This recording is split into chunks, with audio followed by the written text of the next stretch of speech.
So let us take up this Public Administration 2023 mains paper for a discussion. Let us start with Indian administration. Then tomorrow we will go to paper 1. So what are our basic observations about the question paper? The basic observations are very simple. UPSC is mostly focusing on current events, and some of these questions we can say are normally asked in general studies papers only. And they have covered almost each and every part of the syllabus with focus more on current events. And you must be thorough with all those government schemes and programs, which anyway you'll be studying for your prelims. And in public administration, they can be helpful in writing many answers also. And of course, the question paper is mostly unexpected lines without any kind of surprises. Is it possible for you to answer the 5 questions out of 8 that you have to answer? Definitely you can answer all those questions. Let us look at the question paper, starting with the first question. Kautilya's Arthashastra is a theoretical work on the state and the statecraft. Kautilya's Arthashastra is a theoretical work. The question paper is there in our Telegram group also, right? You can check that one. Kautilya's Arthashastra is a theoretical work on the state and statecraft. Comment. I remember in our class test also, we have given the same question, right? In our class test also we have given the same question. So it is a theoretical work on the state and the statecraft. What is the meaning of the statement? It says that Kautilya's Arthashastra is an extensive research on the functions of the state, that is what the state is expected to perform, and how the state should be performing those functions. Statecraft basically is about the skills that are needed to perform those functions. The skills, the kind of skills and knowledge that is needed to perform those functions. So what did Kautilya has said? As we discussed in our classes also, Arthashastra means the science of wealth. That is what we have said. Arthashastra is science of wealth. We also have mentioned that even though the name of the treatise is Arthashastra, in reality it is all about politics and administration. Why? Again, as we studied in paper 1, RICS also, it is the political system that influences the functioning of economic, administrative and social and cultural systems. So that is the reason why even the Kautilya named his book as Arthashastra, the science of wealth. He focused more on the politics and governance. Of course, Kautilya also has spoken extensively about international relations. So what else we can write for this question? As part of the state, what did Kautilya say here? He said that the king should always look for expanding the boundaries of his kingdom. Why? Because the much larger, the much bigger the kingdom is, the more stable it will be. That is the reason why Kautilya always gave a lot of importance to the size of the kingdom. As we can see now also, those countries which are powerful, those countries which are rich, those countries which are big, are the ones that would dictate the terms to the rest of the world at this point of time also. That is what we study in international relations also. Might is right. Kautilya recognized these things as early as 2400 BC also. Right? Sorry, not 2400 BC, it is 300 BC. Right? Or 2400 years back, he has recognized these things. That is the reason why he gave a lot of importance to what is called these pragmatic aspects. And that's the reason why Kautilya has said that king can use any kind of means to expand the boundaries of his kingdom. Any kind of means to expand the boundaries. And that is where the statecraft comes into picture. Wherein the Kautilya has clearly spoken about, wherein Kautilya has clearly spoken about how this administration can be carried out. When he spoke about this governance, we can see that he had spoken about two important aspects of governance. Those aspects which are what we call pragmatic aspects of governance, wherein he had defined the structure of administration, wherein he had extensively used the principles of administration, wherein he had spoken about the functions and responsibilities of each and every one who is part of the administration. That is the reason why we say that as part of this, Kautilya's Arthashastra can be broadly divided into three parts. One is the structure of organization, structure of administration. Second one is the principle of administration which he has used. And the third one is the personal administration. And the second one, most important one, is Kautilya was the first thinker to talk about this concept of good governance also. He said that once the king strengthens his position, makes his kingdom stable and prosperous, he should use all the power at his disposal to benefit the people. That is what we talk about the statecraft here. The king should always use the power at his disposal to benefit the people only. That is where we speak about the moral and ethical aspects of Kautilya's Arthashastra, wherein he had spoken about the concept of good governance, wherein he said that Yatha Raja Tatha Praja, as is the king, so shall be the subjects. Wherein he had come out with the famous dictum. He said that in the happiness of his subjects lies his happiness, in their welfare, his welfare. The king shall consider everything as good that would benefit his subjects, and shall not consider anything as good that would benefit himself. He spoke about progressive taxation. He spoke about having code of conduct for the ministers. He spoke about differentiating between the king should be paid salaries like any other one in the kingdom. These are all part of what we call the statecraft, especially from this good governance point of view. This is what you have to write. After writing all these things, then towards the end, you can talk about the relevance of Kautilya for present day administrations. You can give the example of those countries which are economically powerful. You can quote the recent example also, G20 summit also, wherein India has been able to achieve the consensus because of its economic might. Countries around the world have recognized the fact that India will be soon the third largest country in the world in terms of GDP, and they cannot ignore India. India could get, that is what we call statecraft also. Kautilya always spoke about middle path. Middle path. The best example is the G20 declaration. You are not hurting either Russia there, nor you will not be ignoring the sentiments of the Western world. That is where the Bali summit, the last year summit, was different from a New Delhi summit. That is where we talk about statecraft. Always make sure that you are always linking it to current events. That is what you have to write. That is where the knowledge of current events becomes very, very important. Next question. Critics sometimes argue that bureaucracy is an impediment to a nation's development. Next question is, critics sometimes argue that bureaucracy is an impediment to a nation's development.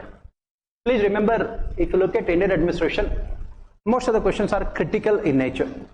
Critics argue that bureaucracy is an impediment to a nation's development. This is part of this topic, bureaucracy and development in our Indian administration. Bureaucracy, democracy, and bureaucracy and development. So, analyze. So, why this statement was made? The structure has to be why this statement was made. Do we agree with the statement? And what should be done? What should be done? Why this statement was made? Do we agree with the statement, and what should be done? It says that bureaucracy is an impediment to nation's development. Right? So, when we are talking about bureaucracy being an impediment, obstacle to nation's development, first of all, we should know what is the role of bureaucracy in nation's development. So, what is the role of bureaucracy in a country's development? Bureaucracy, we see, is a part of a permanent executive. As part of permanent executive, they are supposed to perform some important functions. First, they should be providing unbiased, rational, meritorious, and impartial suggestions to political executive. They must be providing unbiased, rational, meritorious, and impartial suggestions to political executive in policy formulation. Second is, once policy decisions are taken by the political executive, once these policy decisions are taken by political executive, bureaucracy is responsible for their implementation. And they must be taking into consideration aspects of economy and efficiency while implementing them. Aspects of economy and efficiency while implementing the decisions taken by the political executive. Economy and efficiency. That is what we say. Now, why this statement was made? Bureaucracy is an impediment to nation's development. Right? Why this statement was made? Again, even though the question is asked in Indian administration, it is mostly related to paper 1 only. Why? Because of the weaknesses in the functioning of bureaucracy. What are they? What are the criticism? First and foremost, colonial bureaucracy. Our bureaucracy is yet to overcome the colonial attitudes. It is yet to overcome the colonial attitudes. What is this colonial attitude that we are talking about? What is this colonial attitude? They still consider themselves as the masters and treat people as subjects. That is the reason why Jawaharlal Nehru has said that this term ICS was completely misnomer. ICS was Imperial Civil Service. And he called it as it is neither Indian because it is imperial, nor civil because they never behaved in a civilized manner, nor service because it was not a service, it was a rule, master. And our bureaucracy is yet to overcome this colonial attitude. They still consider themselves as only masters but not servants. They still have not fully understood the concept of civil service. Civil service means servants of the people. Colonial attitudes. Second, instrumental bureaucracy has a long time back transformed itself into institutional bureaucracy. That is what we study with Max Weber. Instrumental bureaucracy has transformed itself into institutional bureaucracy. Instrumental bureaucracy. As we study, as instrumental bureaucracy, they are expected to implement the policies formulated by political executive. But as an institutional bureaucracy, they are only concerned about their powers, their privileges, their comforts and their luxuries. Example, since independence, no meaningful reforms have been implemented in the functioning of bureaucracy till now. As second ERC pointed out, in the 21st century India is still governed by 19th century rules and regulations. Right? Next reason why, gold displacement. Our bureaucracy is efficient in implementing rules and regulations but not effective in realizing outcomes. It is efficient in implementing rules and regulations but not effective in realizing outcomes. So what is happening here? Gold displacement has taken place. They are only focused on implementing the rules and regulations but not in realizing the outcomes. This is where problem, most important problem. Next problem is politicization of bureaucracy. Politicization of bureaucracy. Complete politicization. Politicization of bureaucracy. So, what is happening here? As Hegel, one of the famous political science philosophers, says, whenever bureaucracy functions, they always have this conflict. The conflict between serving the country versus serving their political masters. Serving the country versus serving their political masters. And what does a bureaucracy do? They always serve their political masters. Why? Because promotions, transfers, postings, suspensions, everything is in the hands of the politicians only. This is another problem. Next one is, why it is considered an impediment. Why? Because value neutral bureaucracy. Value neutral bureaucracy. This value neutral bureaucracy cannot bring about any changes. To bring about changes, this is what the entire ethics paper is all about. This value neutral bureaucracy cannot bring about any changes. To bring about changes, you must be committed to values of empathy, honesty, integrity, selflessness. Whereas our bureaucracy is trained mostly in Weberian norms in Lal Bahadur Shastri National Academy of Administration. Value neutral bureaucracy. Right? So that is the reason why it is considered an impediment to a nation's development. And what should be done? After writing all these things, towards the conclusion you have to write what should be done also. Very simple. What should be done? You must implement civil services reforms to make bureaucracy efficient, accountable, transparent, depoliticized.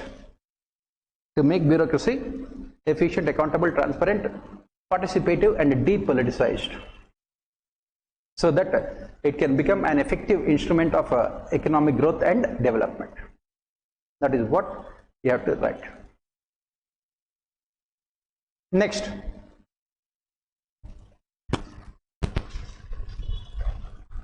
Next question. 91st Constitutional Amendment successfully right-sized the Council of Ministers both at the union and state levels. What is this 91st Constitutional Amendment? It has fixed the size of Council of Ministers to 15% of the strength of the lower house. The Council of Ministers cannot be more than 15% of the overall strength of the lower house. There are many states in India which have bicameral assemblies also. So it cannot be more than 15% of the strength of the lower house. 91st Constitutional Amendment. Right? So why this Constitutional Amendment was made, as we have discussed in our classes also, in 1980s, early 1980s, in Andhra Pradesh, the Council of Ministers were more than 100. Council of Ministers were more than 100. And in mid-1990s, in Uttar Pradesh, Mayawati was the Chief Minister. Again, the Council of Ministers strength had gone up to more than 100 also.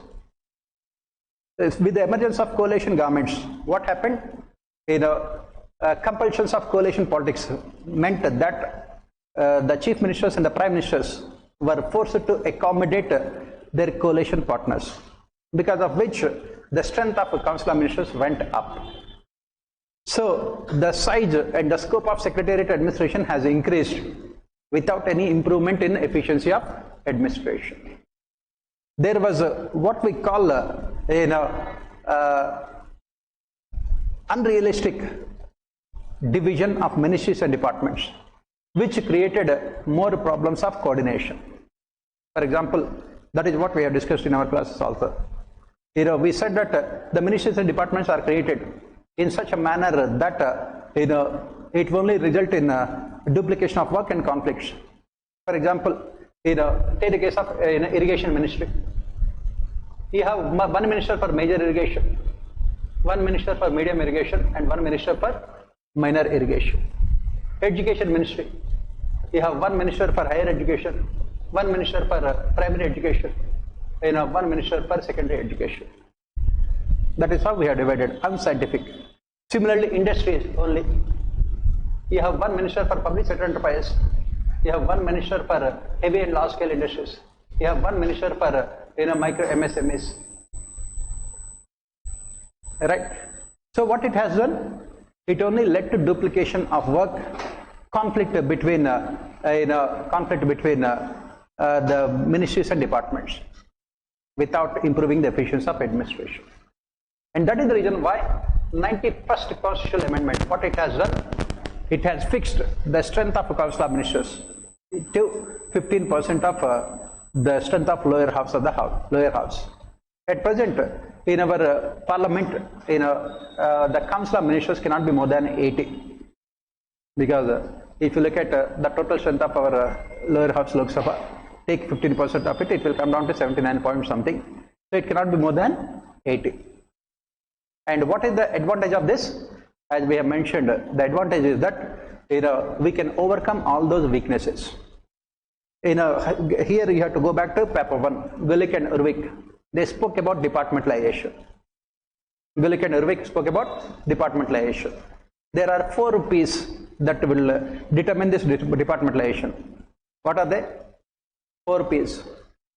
People, process, purpose, and place. Right now, as we say, the most important P is politics. And this politics dominated all other P's. That made organizations inefficient. That is the reason why we have come out with 91st Constitutional Amendment. This 91st Constitutional Amendment, what it has done, it has tried to overcome all those problems and weaknesses of unscientific division of work on the basis of only what you call politics. Right? It has reduced the size of council of ministers. It has also improved the efficiency of administration. It has also tried to overcome the problems of red tapeism within the governance with more ministries and departments.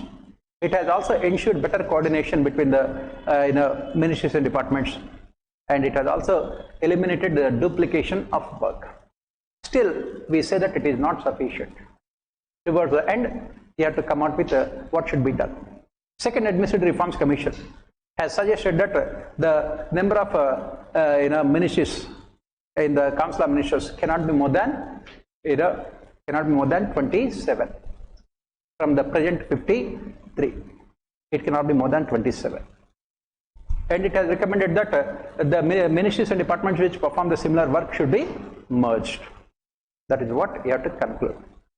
Second URC reports are very, very important for us. You have to quote all these recommendations. Next, is it true that the Finance Commission has been lending financial strength to the local bodies in India? Argue in favor of your response. Is it true that Finance Commission has been lending financial strength to the local bodies in India? Argue in favor of your response. As we keep on saying, the major problem faced by the local self government in India are related to finances. We talk about the 3 F's: functions, functionaries, and finances. You can overcome the problems of function and functionaries, but not finances. Why? Because of unwillingness on the part of the state governments to transfer finances. That is the reason why 14th Finance Commission and later 15th Finance Commission took up these things in a more serious manner. Right? 14th Finance Commission and 15th Finance Commission have recommended that 5% of the overall tax revenues should be directly going to the local bodies. They should be directly going to the local bodies. That is what they have recommended. 5% of overall tax revenue should be going directly to the local bodies. And so that these local self-governments are not facing major problems related to what we call finances. But this is only one of the good things that happened. There are so many other things that have not happened. For example, the state finance commissions have not been set up. This 1995, all these local self-government had come into existence. In the last, almost 30 years or so, they must have set up at least 6 state finance commissions. As we discussed in our classes also, this is not the case with most other states. All the states have constituted only second finance commission, state finance commission, and some states have constituted the third state finance commission. No single state in India has constituted the fifth state finance commission. And then even though finance commission have provided these grants to the local bodies directly, the money has to be routed through the state governments only. Recently only, you have to give the examples in states like Andhra Pradesh, Telangana, and some other states, the Panchayat members came onto the streets, started agitating, demanding that the state government give the money to them that was constitutionally mandated by the Finance Commission. The state governments are not transferring these finances to the local bodies. On the other hand, the state governments are using and diverting these funds to finance the salaries of their employees, like what happened in the case of Uttar Pradesh or in most of the states.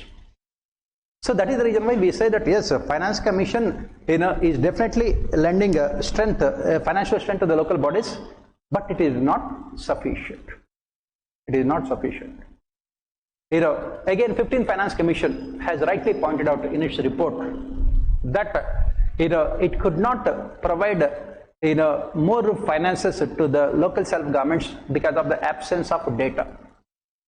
Absence of data, empirical data. It has said that in most of the states have not really bothered to constitute finance commissions, because of which the Central Finance Commission is not having any kind of accurate ground level information about the need of local bodies also.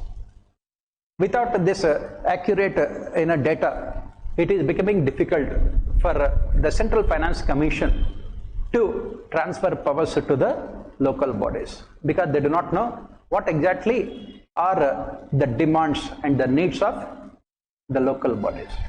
You have to talk about all these things. I have given you this 15th Finance Commission synopsis also, 3-4 pages. It was there in our Telegram group also. There all these things are mentioned. Right? Yes. Centrally sponsored schemes. What is the problem with centrally sponsored schemes? Local bodies would only become implementing agencies. With Finance Commission recommendations, they can formulate their own programs. That is the difference. And DBT, it will be going directly into the pockets of the people. Local bodies do not come into the picture at all. We are talking about the financial strength of local bodies. Yes. You have to talk about the positive aspects. I started with the positive aspects already. Then you talk about the criticism, and then finally you talk about what should be done. Yes. Parliamentary democracy in India. Next question. Parliamentary democracy in India envisages elected head as the real executive of a state. Right? Discuss. This is a very straightforward question.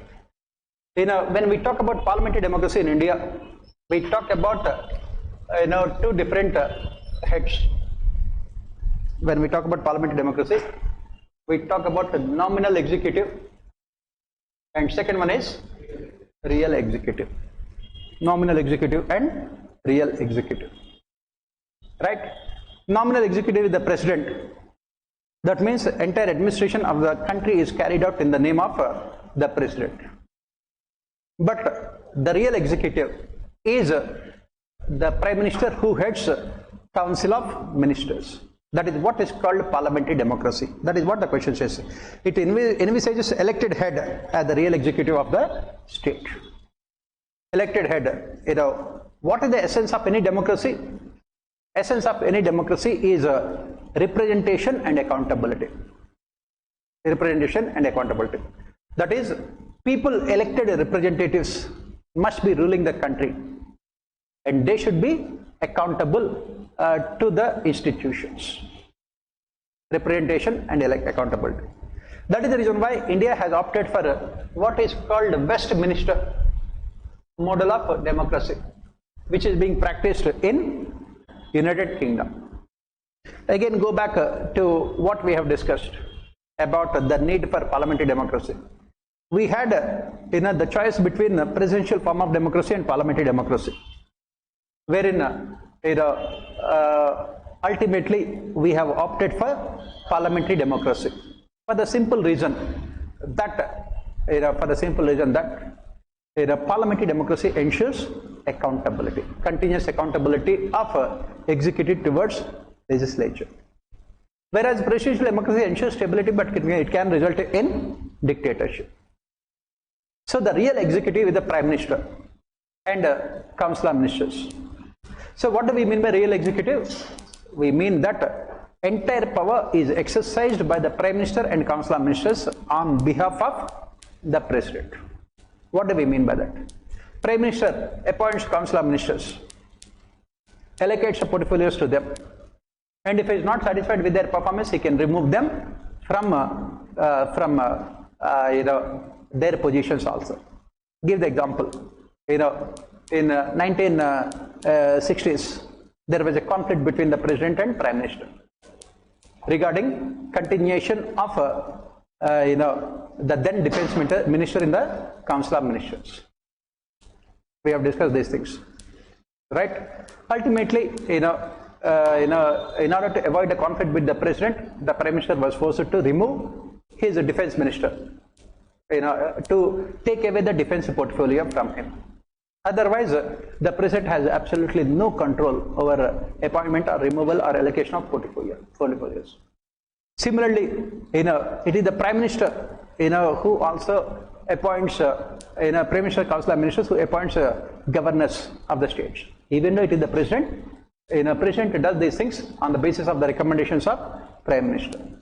Similarly, all the decisions related to imposition of emergency, whether it is national emergency or financial emergency or Article 356, they are taken by the Prime Minister and Council of Ministers, even though it is done in the name of the President.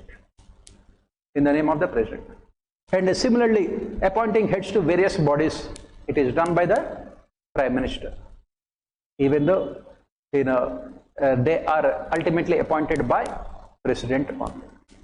That is what the question says. Parliamentary democracy envisages elected heads as the real executive of a state. And ultimately we also say that it is the Prime Minister and Council of Ministers who are accountable to the Parliament, Lok Sabha especially. They are accountable to the Lok Sabha. Can the President be punished for the decisions? No. Why? Because President enjoys immunity for his actions. Why? Because the President of India is only a nominal executive. All the decisions are taken by the Council of Ministers headed by Prime Minister. So that is what you have to write for this question. Next, come to the second question. Indian Prime Minister is more empowered than his British counterpart in the Westminster model of democracy. Elucidate. It was asked for 20 marks. Indian Prime Minister is more empowered than his British counterpart in the Westminster model of democracy. Elucidate. You can see this question paper is full of politics only. Full of politics only.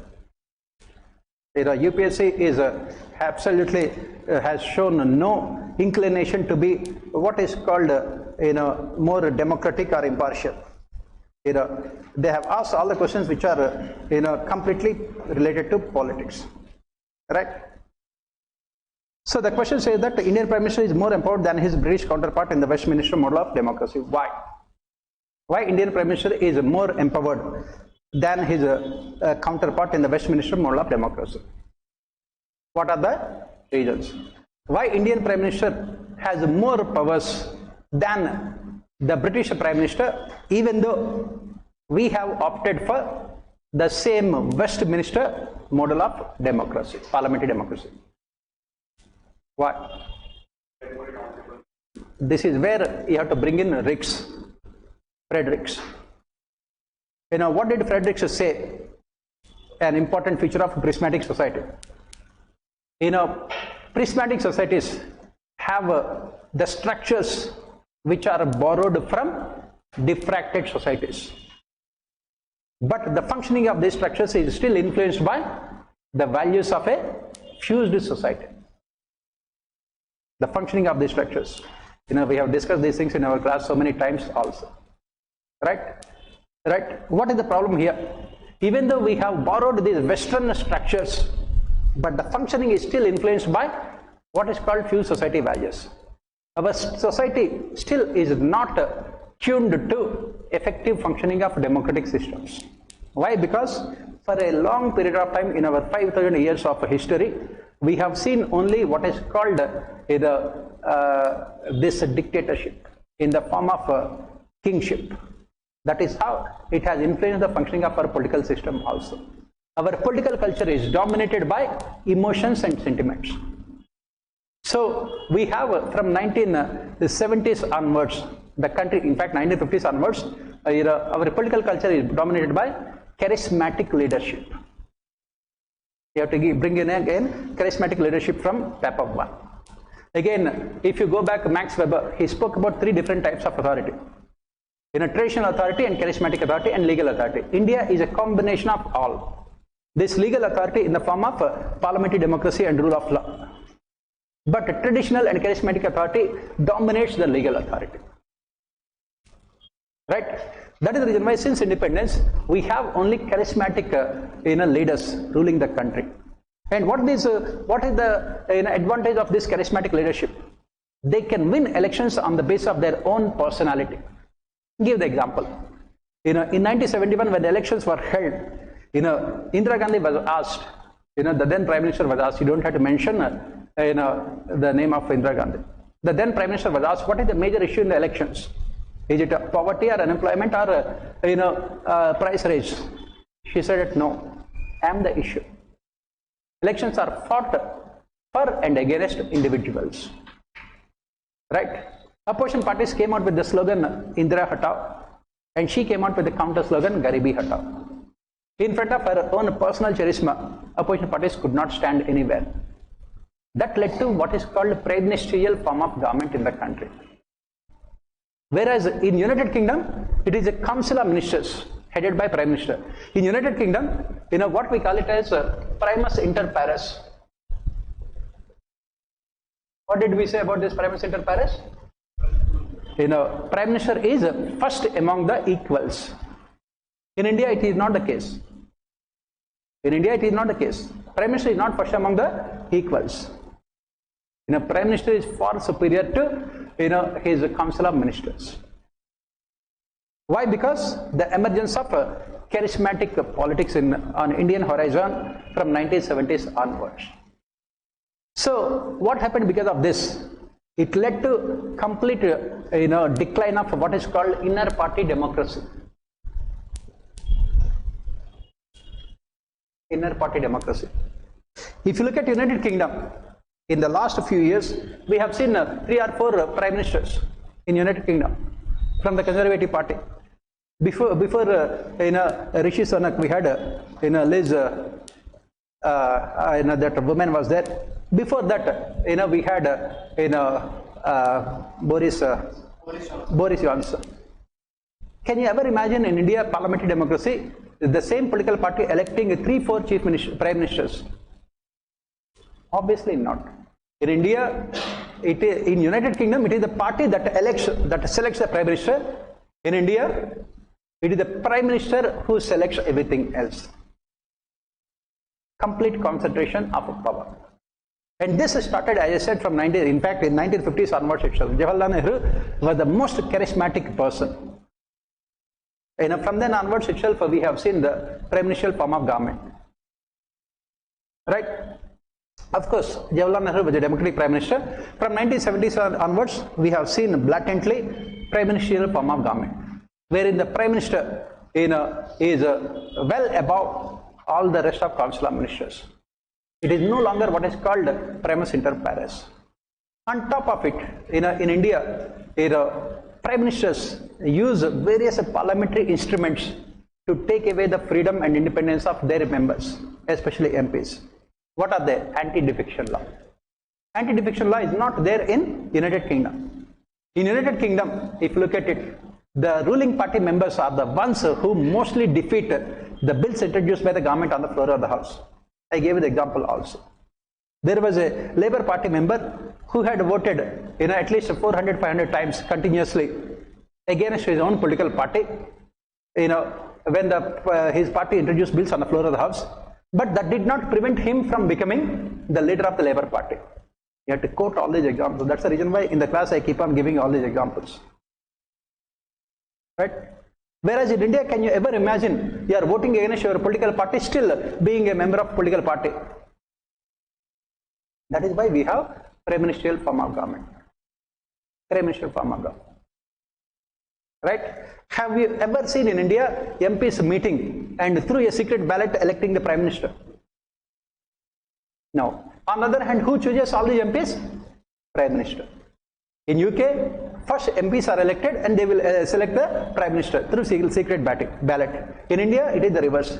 First political party decides who their Prime Minister is, and then the Prime Minister would decide all the MPs who are going to contest elections. The candidates are decided. Why? Because we don't have any inner party democracy. Why? Because India is still a prismatic society. We have inherited the structures, but we have not imbibed those democratic values. That is where the problem. That is where the problem. Right? On the other hand, lack of awareness among the people also. As I said, why there is no inner party democracy? People vote not for political parties but for individuals. Give the example, 2019 elections in India, 2014 elections in India, they were highly personalized elections. The Prime Minister enjoyed more popularity than his own political party at any point of time. If you look at the ratings, Prime Minister enjoyed more credibility and more popularity than his political party. That is the reason why we have this Prime Ministerial form of government. Political parties, they knew that they can win elections only with the popularity of the Prime Minister, their leader. And there is no scope for any inner party democracy. You have to write all these things. Right? Next, post-amendment period Panchayats have become a platform of competitive politics, but could not emerge as an agency of planning and service delivery. Examine. This is what we kept on discussing about 73rd Amendment. If you remember, we spoke about old localism and new localism. Right? In old localism, what happened? It only led to politicization of development process at the local level. That is what the question says. Post-amendment period Panchayats. That means after 73rd Amendment was passed, these Panchayats have become a platform of competitive politics. But could not emerge an agency of planning and service delivery. Why? Why? Because none of the state governments have really bothered to transform the 3 F's: functions, functionaries, and finances. And we have included 4th F also. What is that? Functionality also. So they have ultimately become a platform of competitive politics. Give the example of recent Panchayat elections in Bengal, which led to so many killings. Under the 73rd Amendment, according to theory, political parties should not contest elections directly to Panchayats. The objective is to ensure complete depoliticization of development process at the local level. But everyone knows who is the candidate contesting elections, from which political party that person is contesting elections. So after this 73rd Amendment, whatever the noble intentions of our parliamentarians were completely offset by the real politics. Why? Because after 73rd Amendment, Panchayats started receiving huge amounts of money. Wherever there is money, you can always be assured of one thing: politicians will always be there wherever there is money. And that is what exactly happened. So nothing has happened as far as governance is concerned at the Panchayat level. Why? Because the bureaucracy, the state government still believes in bureaucracy to ensure efficient service delivery mechanisms. They are not involving Panchayats.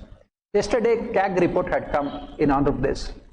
The report was nothing but the same statement. In fact, it seemed the statement was picked up from the report only.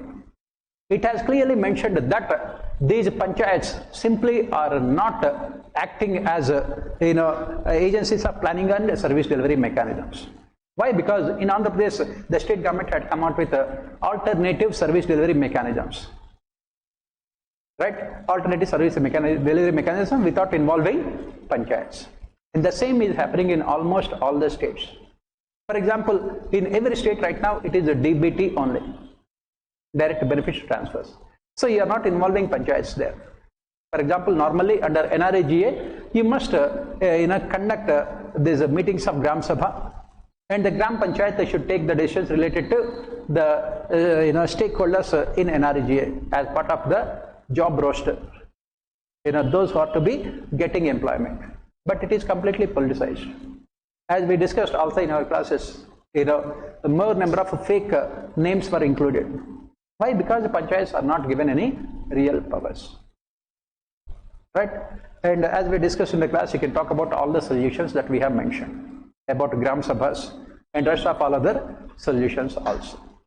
Everything is there in our notes also, right? Next proceeding, former Chief Justice of India Deepak Mishra observed, an efficient judiciary is the hallmark of a great nation. An efficient judiciary is the hallmark of a great nation. The same question was asked in your GS paper 2 also. An independent judiciary is necessary for effective functioning of constitutional democracy. UPSC making drastic changes in the questions in polity and Indian administration by changing the words. If you have written GS paper 2 answers, which you must have written, because if your optional paper will be only after GS, you can simply write, please refer to my answer in GS paper 2. UPSC, give me marks also. God bless you. This I am doing only for environmental sustainability. I should not be wasting unnecessarily the paper also. Right? Environment, sustainable development. Right? That is what you can write. But unfortunately, this kind of facility is not available, so let us find out the answer. An efficient judiciary is the hallmark of a great nation. Why do we say that? Why do we say that an efficient judiciary is the hallmark of a great nation? So when do you call a nation great nation, a country great nation? When rule of law is implemented in both letter and spirit. When do we call a country great nation? When rule of law is implemented in both letter and spirit. Second, when the country is able to protect the fundamental rights of citizens. Especially those who are at the bottom of the pyramid. When the country is able to protect the fundamental rights of citizens, especially those who are at the bottom of the pyramid. The weaker, poorer, disadvantaged, socially and economically disadvantaged sections. Right?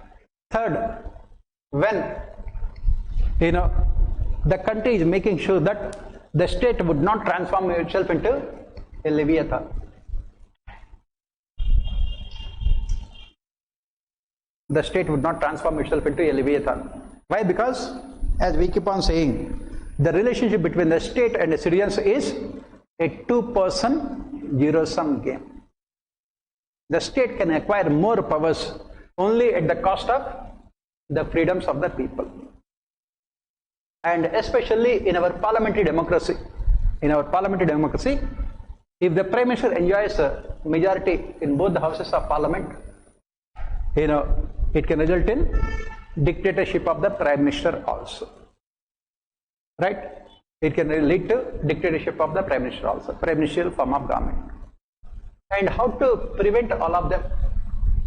With only an efficient judiciary. An efficient judiciary can only ensure what is called a great nation. And then you have to give examples here. After writing these things, you have to give examples for all of them. You can start with the Keshwanand Bharti case, the most important one. Keshwanand Bharti case, wherein Supreme Court has drawn the red line, what we call it as a Rubicon, R-U-B-I-C-O-N, Lakshman Rekha, right?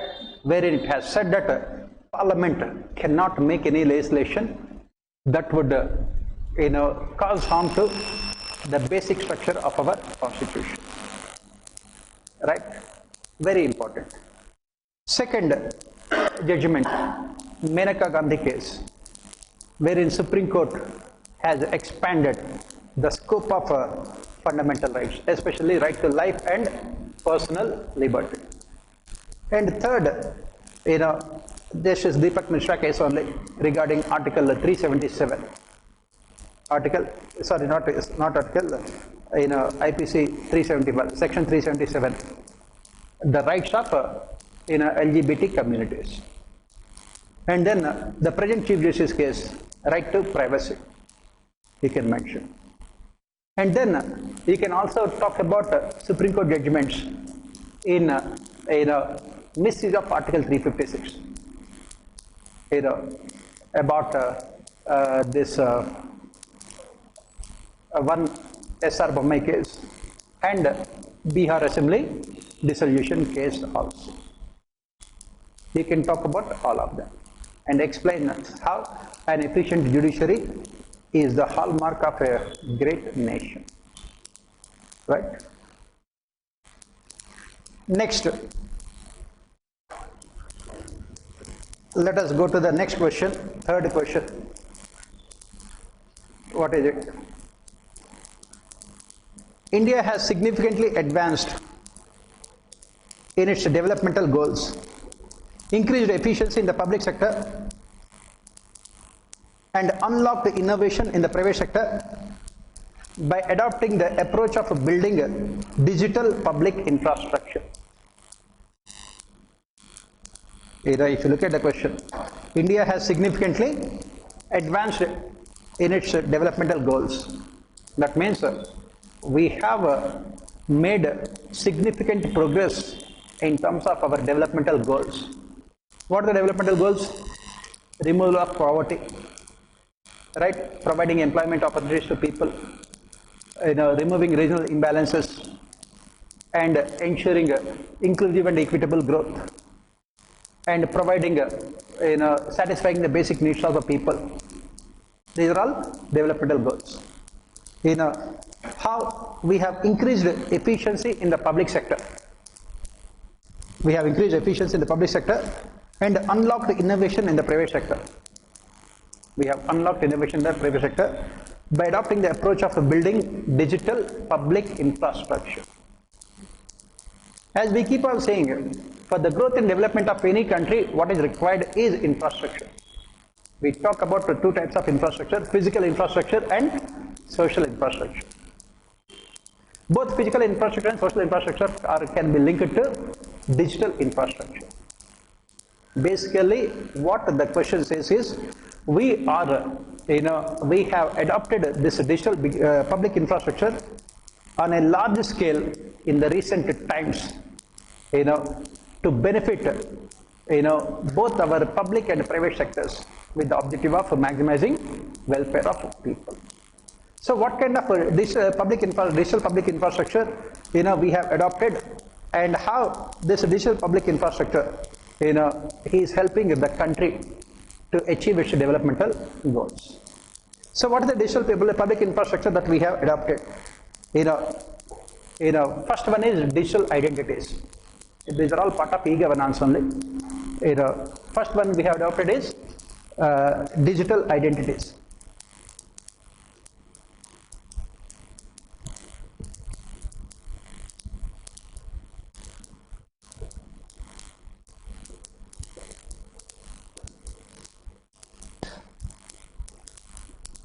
A digital identity.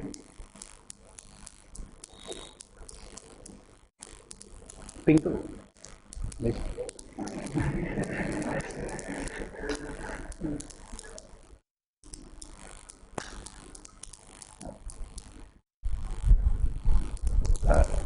Reduce the speed. Come.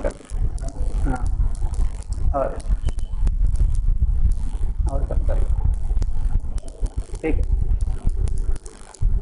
because the voice will be breaking. और कम कर लो. Okay.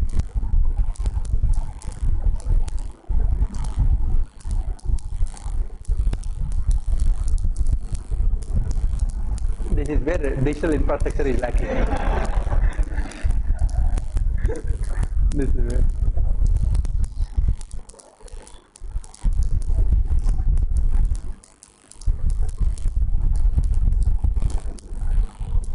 नहीं हो रहा है? Okay, leave it. So, even we are almost coming to the month of October, still Delhi is so hot and humid. It was not like this, say, 15 years back. By the month of September itself, we will be getting into early winters. Now winters, you don't find them at all. Global warming. September is one of the hottest months in the last so many years. We are only breaking the records nowadays. Right? So, when we talk about digital public infrastructure, first one we talk about is digital identity. You are providing identity to the people. How? Through Aadhaar. Basically, what I am talking about is nothing but a very simple thing. JAM. JAM. Jandhan, Aadhaar, and mobile. As we discussed in our class, we may not be giving bread to our people, but we will definitely give jam. Right? So, or maybe bread is given through jam. We are reversing the process. Bread is given through jam. So, first one is digital identity. Second one is real time, money transfer. Real time money transfer through UPI. Real time money transfer through UPI. Third one is sharing of data. Sharing of data without compromising with privacy. Without compromising with privacy. This is what India has built over the last so many years. Digital public infrastructure. First one is digital identity. We call it as Aadhaar. Aadhaar. Right? And what we have done?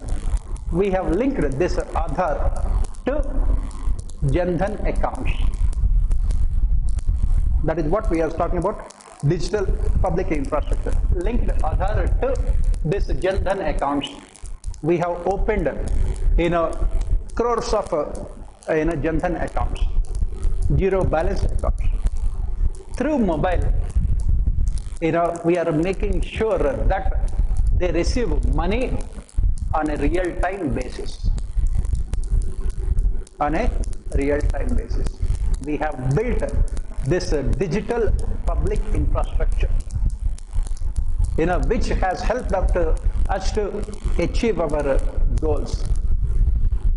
I think this year or last year I have taken this economic survey discussions. In economic survey, please go through those things which are there in our YouTube channel also. These things are there. There I have spent almost half an hour only on this topic. I said that this is very, very important because economic survey itself has mentioned this for so many, at least 10-15 pages on this digital public infrastructure. I said public administration is no longer public administration. It is completely general studies only. It is no longer public administration. I think this digital public infrastructure was asked in our GS paper also this year, if I am not wrong. In some of the papers it was asked, if I am not wrong. Otherwise, next year it will definitely be asked because UPSC takes Indian administration questions papers of this year and repeat them in GS papers next year. And since you are writing for next year, it will be more beneficial for you people. Right? So that is what we say. India has become, when this recently G20 summit was also held, India has showcased its strength in digital public infrastructure. Most of these, you have to give the examples, facts here. How many digital payments are being done through UPIs? Recently the government had come out with the figure also. Are you reading the newspapers? Yes. What is the magic figure given by the government of India for digital payments through UPI? And how many Jandhan accounts have been opened? Recently the government has come out with those statistics. Have you read those things? Have you seen those things in the newspapers? Yes? Yes. That's what I said, newspaper reading. UPSC preparation, as I keep on saying, starts and ends with the newspaper reading. And you keep on attending thousands of classes, lakhs of classes, right? The problem is that when someone tells you that it is easy, you don't want to believe. Human tendency. If someone tells you that you have to do at least 10 PhDs to clear the UPSC main examination, you have tears in your eyes, thinking that, my God, this person has so much of knowledge. If I tell you that it is easy, you don't want to believe. If you have read the newspapers and noted down all those things, you will be quoting the same statistics here. How many Jan Dhan accounts the government of India has opened in the last 10 years? And what is the payments that are being made by the people of India through UPI? Right? And then, what kind of privacy laws are there? Data protection laws. You have talked about the recent data protection bill passed by the Parliament also. And how the private sector is using this digital infrastructure. We have so many unicorns in the private sector using this digital infrastructure. Unicorn means a startup which has got $1 billion. You have to talk about those things. How the private sector is using, how the public sector, how the government is using. The government, in the last 9 years only, the government, 9.5 years, the central government has transferred 29 lakh crores of rupees. That is what economic survey mentions. I said, please go through the economic survey. Economic survey is the most authentic and most important document for you. After reading economic survey only, you are going to anything else. Right? Whether for your economy or for any other aspect related to public administration, Indian administration. Sorry.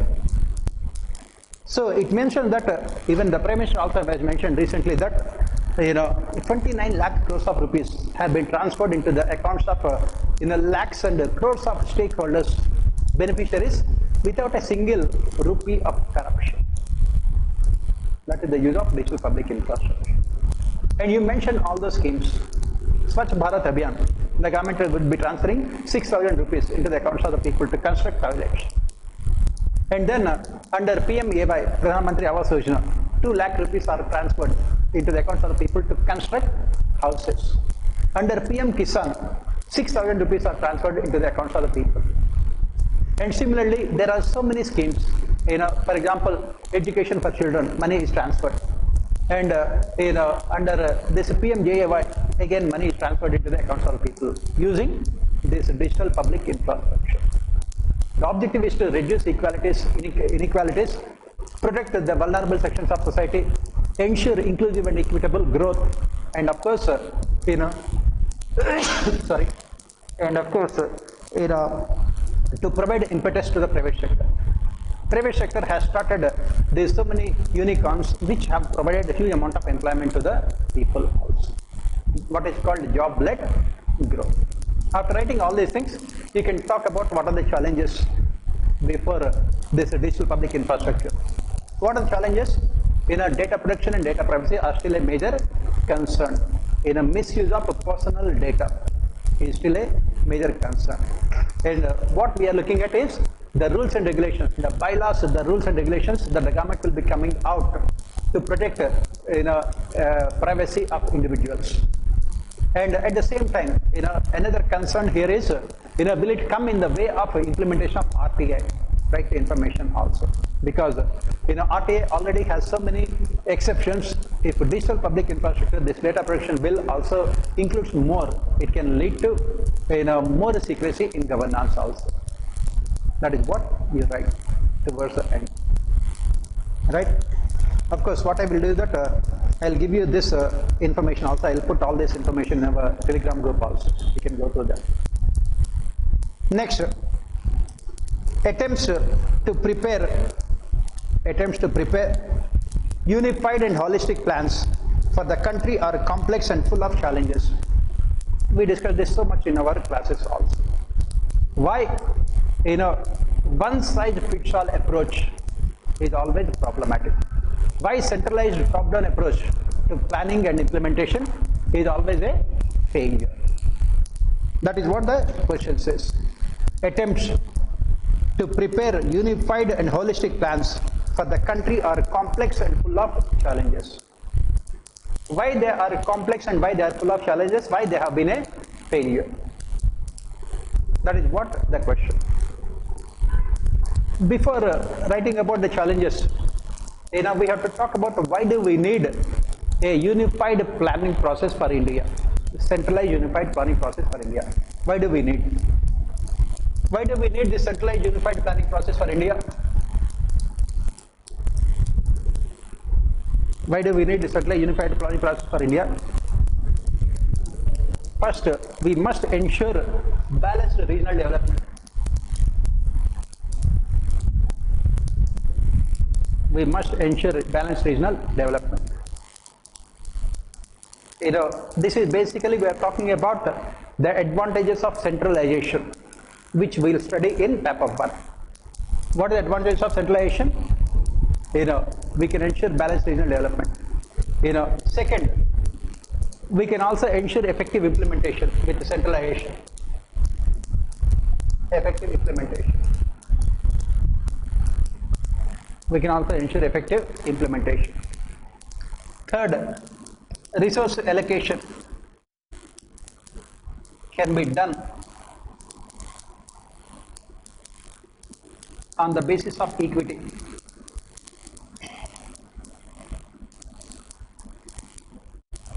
Resource allocation can be done on the basis of equity. Fourth, it will be easy for the government. It will be easy for the government to take care of vulnerable sections of society. It will be easy for the government to take care of vulnerable sections of society. Next, government can also ensure inclusive and equitable growth.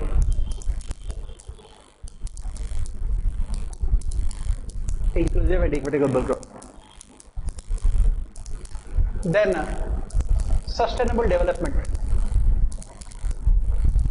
The goals of sustainable development can also be achieved. Goals of sustainable development with the uniform policies. Goals of sustainable development can also be achieved. Right? Similarly, government can have a holistic perspective. Holistic perspective to development process. Not a piecemeal approach, holistic perspective to development process. Holistic perspective to development process. Right? These are all the objectives of what is called a centralized, one size a centralized planning process.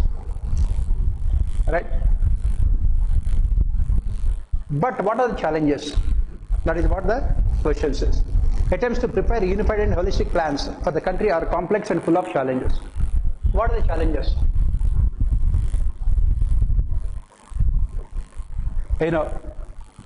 Regional diversity.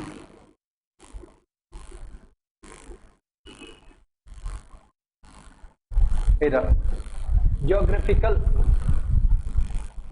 differences. Geographical differences. Third, failure of a one-size-fits-all approach.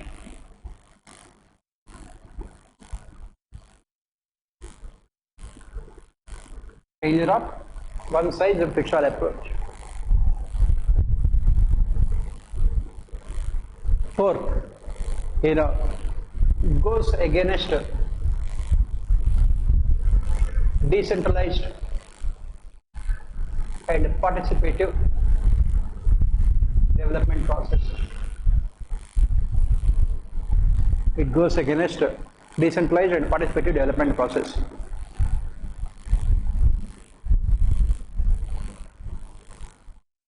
Decentralized participative development process. Next, it can lead to problems of regionalism.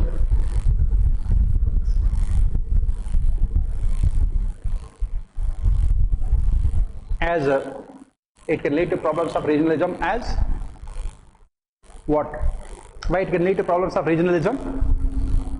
As people at the lower level are not given an opportunity to decide their future. We have discussed these things as part of localism, new localism also. Right? Problems of regionalism. Next, it can result in wastage and misuse of resources.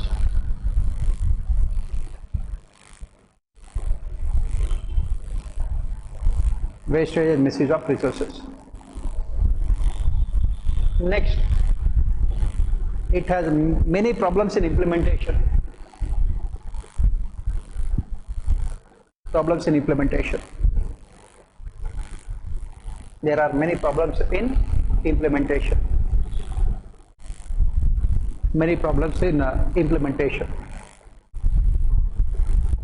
Next, policy evaluation also becomes difficult.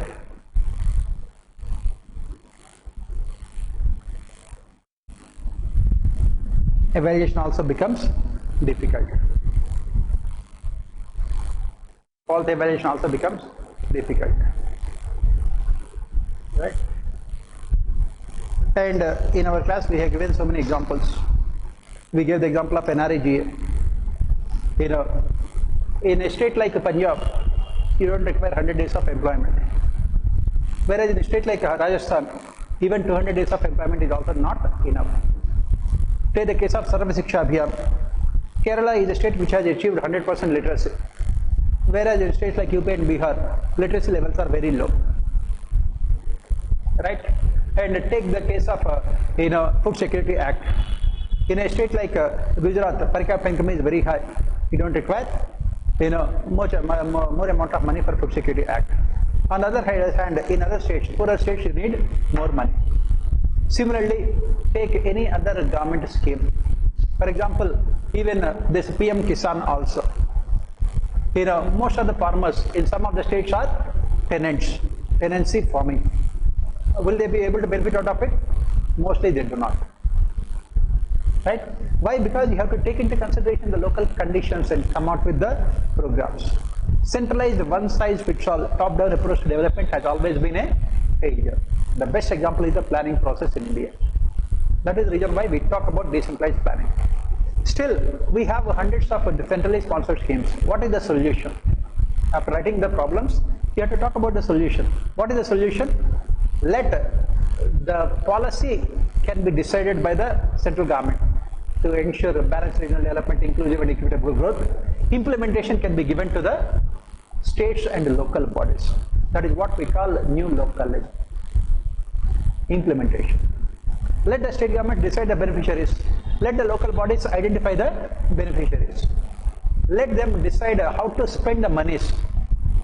Give the freedom to them to spend the monies. You can decide the policies, give the freedom to the people at the local level to identify the beneficiaries and also how to spend the monies also by ensuring accountability mechanisms, transparency and accountability.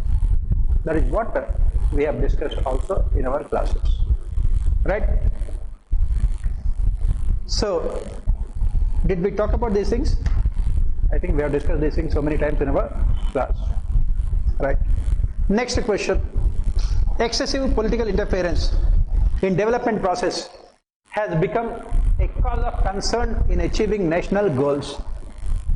Excessive political interference in development process has become a cause of concern in achieving national goals. Examine. Right? What we say here is that what is the problem? The problem is politicization of development process. Politicization of development process. This is where we have to take the help of paper 1. As we keep on saying, interlinking paper 1 and paper 2 is very important. In paper 1 we have mentioned that public policy is what politics is all about. Public policy is what politics is all about. So policy formulation is completely politicized in the country. Policy formulation is completely politicized. And why? Why? Because political parties, they stay in power only for a period of 5 years, right? They do not have a long-term sustainable outlook for the growth and development of the country. They have only short-term perspective, that is how to win elections and retain power. How to win elections and retain power. And what are they doing? What are they doing to win elections and retain power? They are using short-term political populism in the form of subsidies, freebies, that is coming in the way of achieving our national goals. That is coming in the way. Look at the state level. Almost in every state what we are witnessing is this competitive populism. Competitive populism, wherein everything is given free of cost. Free subsidies are given, what we call them as a revdi culture. Freebies, free subsidies are given. And how they are giving those subsidies? They are borrowing to finance those subsidies. And they are not investing in either what is called physical infrastructure or in social infrastructure. And because of which, what is happening? We are caught in this vicious cycle of poverty. So what is this vicious cycle of poverty that we talk about? What is this vicious cycle of poverty? What the political parties are saying, since people are poor, they are giving subsidies. And what the policy makers are saying, since we are giving subsidies, they are poor. How can we remove poverty? As we studied in development administration also, when a person is hungry, don't give him fish to eat, but try to teach him how to catch a fish. That's what we said, the debate between welfare and empowerment. If you have to remove poverty, you cannot remove poverty by providing monetary compensation, subsidies, DBTs. You can remove poverty by investing in education, health and infrastructure. But where is the money with the government to invest in education, health and infrastructure? Because the entire amount of money is going towards subsidies. So they will remain poor. Since they are remaining poor, the government will give subsidies. Since the government is giving subsidies, they will always be poor also. That is where the problem is. That is what the question. Excessive political interference in development process. Right? The public policies are not formulated on the basis of what you call economic rationality. As we study in budget also, budget is always a conflict between political populism and economic rationality. In budget, political parties are giving more importance to political populism than economic rationality. That is what the question, right? So what is the solution? We need a mix of both of them. As we discussed in our classes also, we must come out with changes to FRBM Act. We said that 6% of GDP of the state government should be spent only on education, and then 6% on health. 25% of their budgetary expenditure should be spent only on capital expenditure. This is what we have to write. We have given all these solutions also. Next, come to the fourth question. There shall be a council of ministers with the chief minister as the head of to aid and advise the governor in the exercise of his functions, except in those cases where the governor can take his decisions on his own, according to his own discretion, and they have not completed the statement. That's what we keep on saying. Article 163 is the basic problem. This is nothing but Article 163. In our class also we said that this is the problem. Article 163. Article 163. Article 163.1, 163.2, these are the things which have specifically mentioned in our class also. This constitutional provision is being intensively debated nowadays in this date. Basically, it talks about the discretionary powers of governor. Discretionary powers of governor.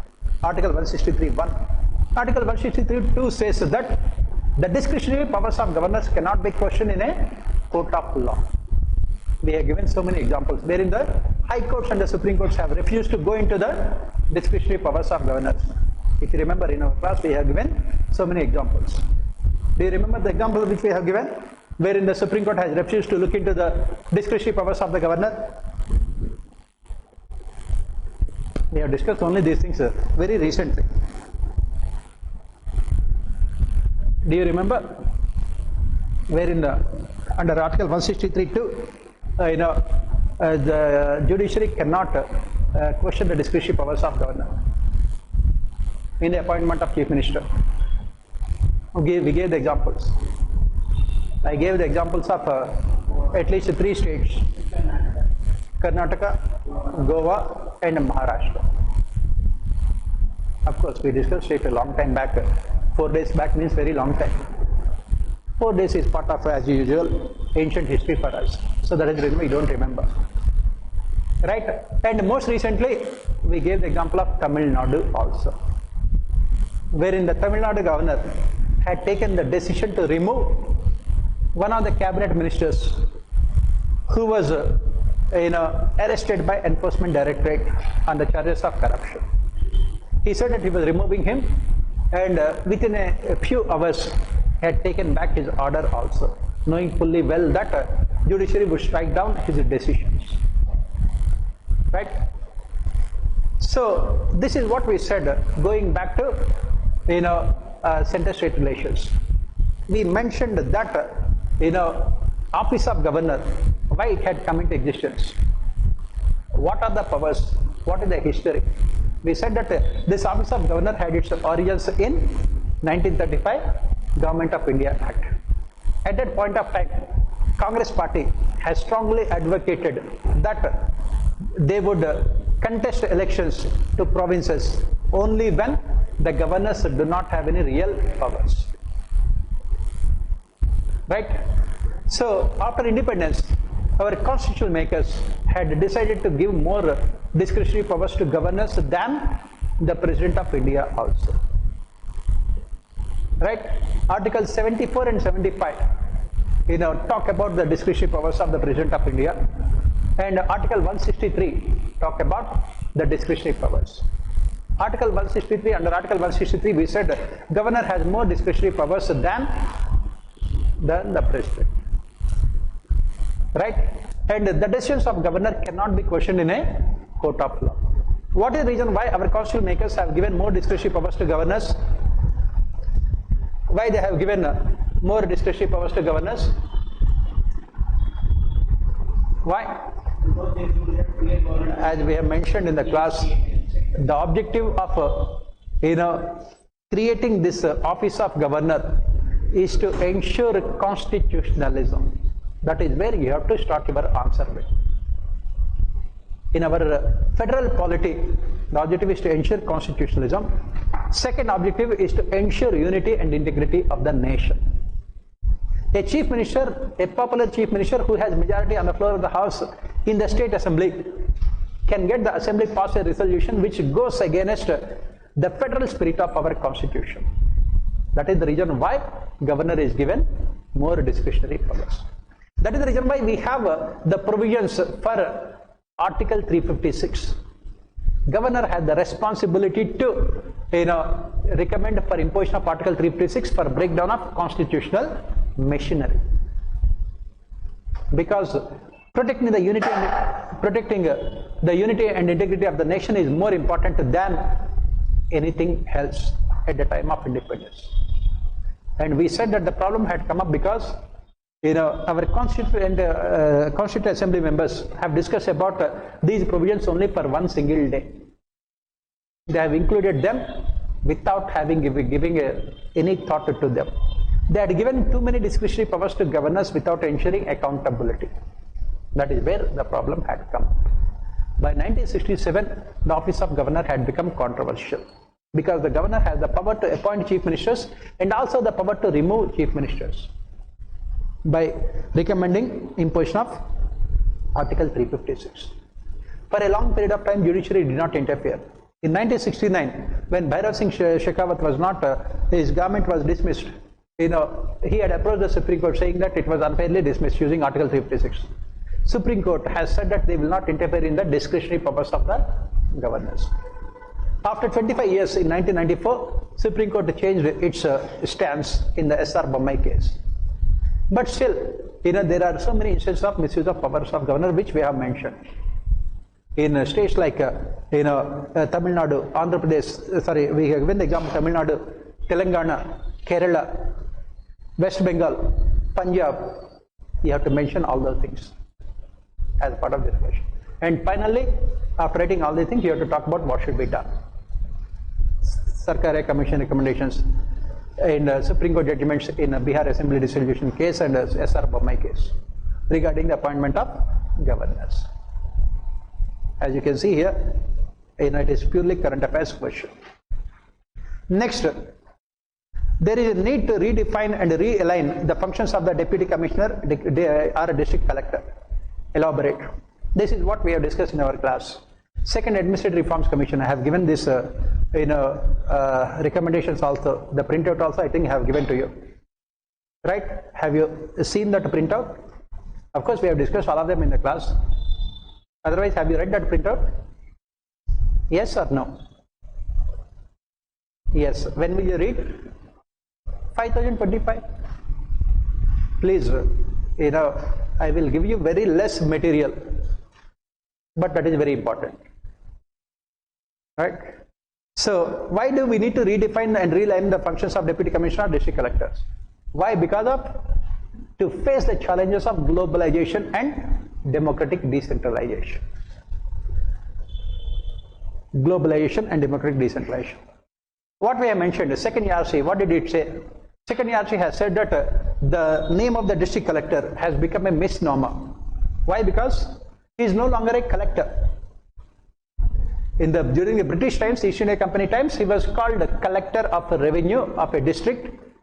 Later came to be popularly known as district collector. After independence, we have abolished agricultural income tax. So the government is no longer collecting revenue. How can we call this person collector then? He should be called a giver rather than a collector. That is the reason why appropriate name second ERC has mentioned is in a district development officer or chief executive officer, chief development officer, so that we will come to know his functions. Second ERC also has said that as we study again in paper 1, Rick's Prismatic Society, district collector office is a typical example of a prismatic society wherein we talk about polyfunctionalism, overlapping. What is it? A single structure performing multiple functions, which results in overlapping of functions and structures also. That is the reason why second ERC recommended that the functions to be performed by the district collector should be clearly defined. That is what we have mentioned. District collector should be responsible only for performing specific functions. Why? Because since independence, what we have seen is a huge amount of expansion in the size of a population. The geographical area of the district remained the same, but the population has at least increased by 4 times since independence. 5 times, you can say. At the time of independence, our population was only 30 crores. Right now, 150 crores almost. Right? Yesterday 145 crores. So today it must have been 150 crores. Right? So 5 times population has increased. Automatically the burden on the part of district collector also has increased. That is the reason why they said that let the district collector perform only specific functions.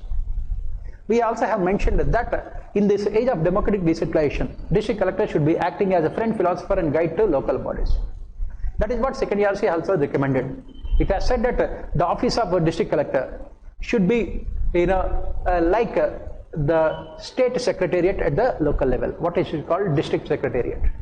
And the district collector should transform himself from a line agency to that of a staff agency. Before implementation of 73rd, 74th amendments, district collector was the line agency in the district responsible for implementation of developmental and welfare schemes of the central and state governments. Now, he should be acting as a staff agency to provide guidelines, to provide guidance to the local bodies. So, district collector should be chief secretary at the district level. Like this, I think I have given at least 10-15 recommendations. And as we said that we are living in the age of transparent administration. District collector should be proactive in implementing RTI in the district. As part of citizen-centric administration, district collector should be again proactive in making citizen charters mandatory for all development and welfare schemes. Similarly, district collectors should also encourage participation of civil society organizations and NGOs. We said that this is part of a new public governance at the local level. Multi-actor paradigm. If you remember, we have discussed all these things. You have to write all these things in the answer. Right? Examine project Bharat Mala, Road to Prosperity, launched in 2017. This is completely factual question. As I said, you have to remember all the welfare schemes and developmental schemes of the government of India. Not only for mains, more importantly for prelims. Even as part of our preparation strategy also, I said that, you can divide the schemes into various parts. Schemes which are related to infrastructure, which are related to women, anti-poverty schemes, employment generation schemes, schemes related to agriculture, manufacturing sector, and schemes related to education and health. Divide all of them and prepare a synopsis of at least 150-200 words for each and every scheme, which is very, very important for both your prelims and mains. Why? Because the government is launching hundreds of schemes, but nobody is concerned about them. That is where the government got really angry. They have asked UPSC to take revenge on you people. So you have to read all those schemes. Bharat Mala project, it was launched in 2017. Bharat Mala means, if you translate that into English, of course, nowadays this is not a favorable thing as such. If you translate into English, Bharat Mala, India Garland project. Garlands, Mala, garland, made of flowers. Bharat Mala project. And it was launched in 2017. Why? Why? Because there is a famous economist who said that if you have 100 rupees, invest in constructing roads. If you have 100 more rupees, invest again in constructing roads only. Because this road transportation is the most important, most significant way of ensuring growth and development of any country. Without this, what is the difference between Western countries and in India? In Western countries, you can see the roads, of course they don't have villages. Their villages are so beautiful that you will only want to stay there only. Right? In India, come monsoon season, 0.5 mm rainfall, millimeter. All roads in India will be transformed into lakes, rivers, and more importantly, oceans, where people travel in submarines. Right? That is why Bharat Mala project. Objective is to connect north to south and east to west. This is completely factual question. I'll give you important information. You can read that one. There is not much to discuss here. Right? Let us proceed to section B. Yes.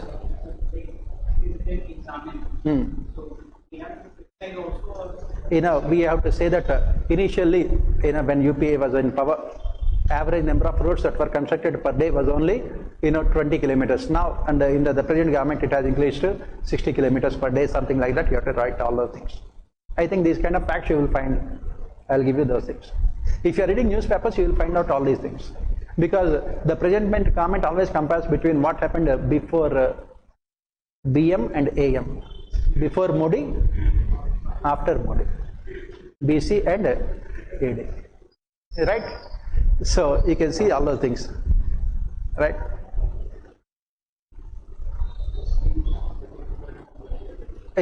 Schemes, all these schemes, you can prepare for these schemes from India yearbook, or you go to website of ministries, you will find all these schemes. As I said, divide the schemes into different categories. What are the categories that you are talking about here? This is important for your prelims also, please remember, for GS also. First, agriculture. Second, industry, especially in industry, manufacturing sector and MSMEs. Manufacturing sector and MSMEs. Third, employment generation schemes. Fourth, schemes related to food security. Right? Fifth, schemes related to health. Schemes related to health. Sixth, schemes related to employment we have included. Then agriculture we have included. Yeah, women. Schemes related to women. Right? Then anything related to sustainable development. And of course infrastructure. In infrastructure, this topic is there in your GS paper 3 also. You can talk about railways, roadways, airways and waterways. Combine all of them, you will get Parliamentary Gati Shakti Yojana. Parliamentary Gati Shakti Yojana. Combine all of them. So collect all this information. Not required. You have to look at the political dysfunction. Right? So similarly, flagship schemes of the government. What are the flagship schemes of the government? Food Security Act, NREGA, and then PMJAY, Samagra Shiksha Abhiyan, Sarva Shiksha Abhiyan and Samagra Shiksha Abhiyan, and PM Kisan, Swachh Bharat Abhiyan, Swachh Bharat Abhiyan. These are all flagship schemes of the government. Right? Swachh Bharat Abhiyan, PM Kisan, Food Security Act, NREGA, PMJAY and PMAY, Parliamentary Awas Yojana. These are all the flagship schemes of the government. In our Indian administration nowadays they are asking. And of course, we have discussed in urban development, rural development, smart cities, smart villages, then this Shyam Prasad Mukherjee Urban Mission, right? And then this another scheme for urban areas, Amrut, Hriday, all these schemes, flagship schemes. Remember all of them. Just to prepare, most of these questions are asked only for 10 marks or maximum 15 marks. So just to prepare around 200 words for all these schemes. Right? Next, let us go to the section B part. Again, this mission Antyodaya, these kind of schemes, Antyodaya, right? The district training component of induction training of IAS officers requires to be revisited, examined. This is part of civil services training reforms.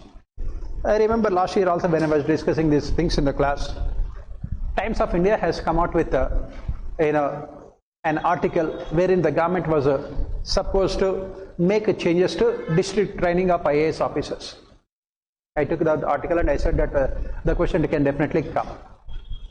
It has come. We can easily, as I keep on saying, predict the questions. I am giving you that article also again.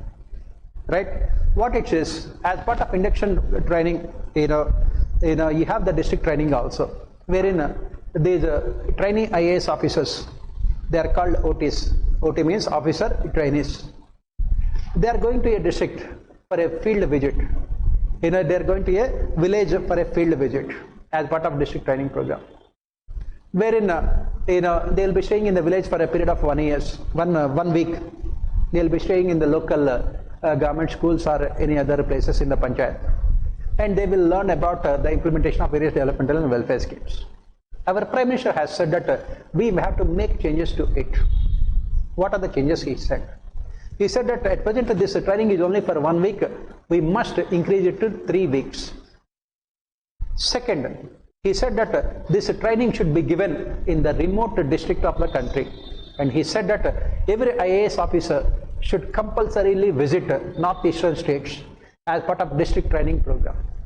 northeastern states, because they are very remote tribal states.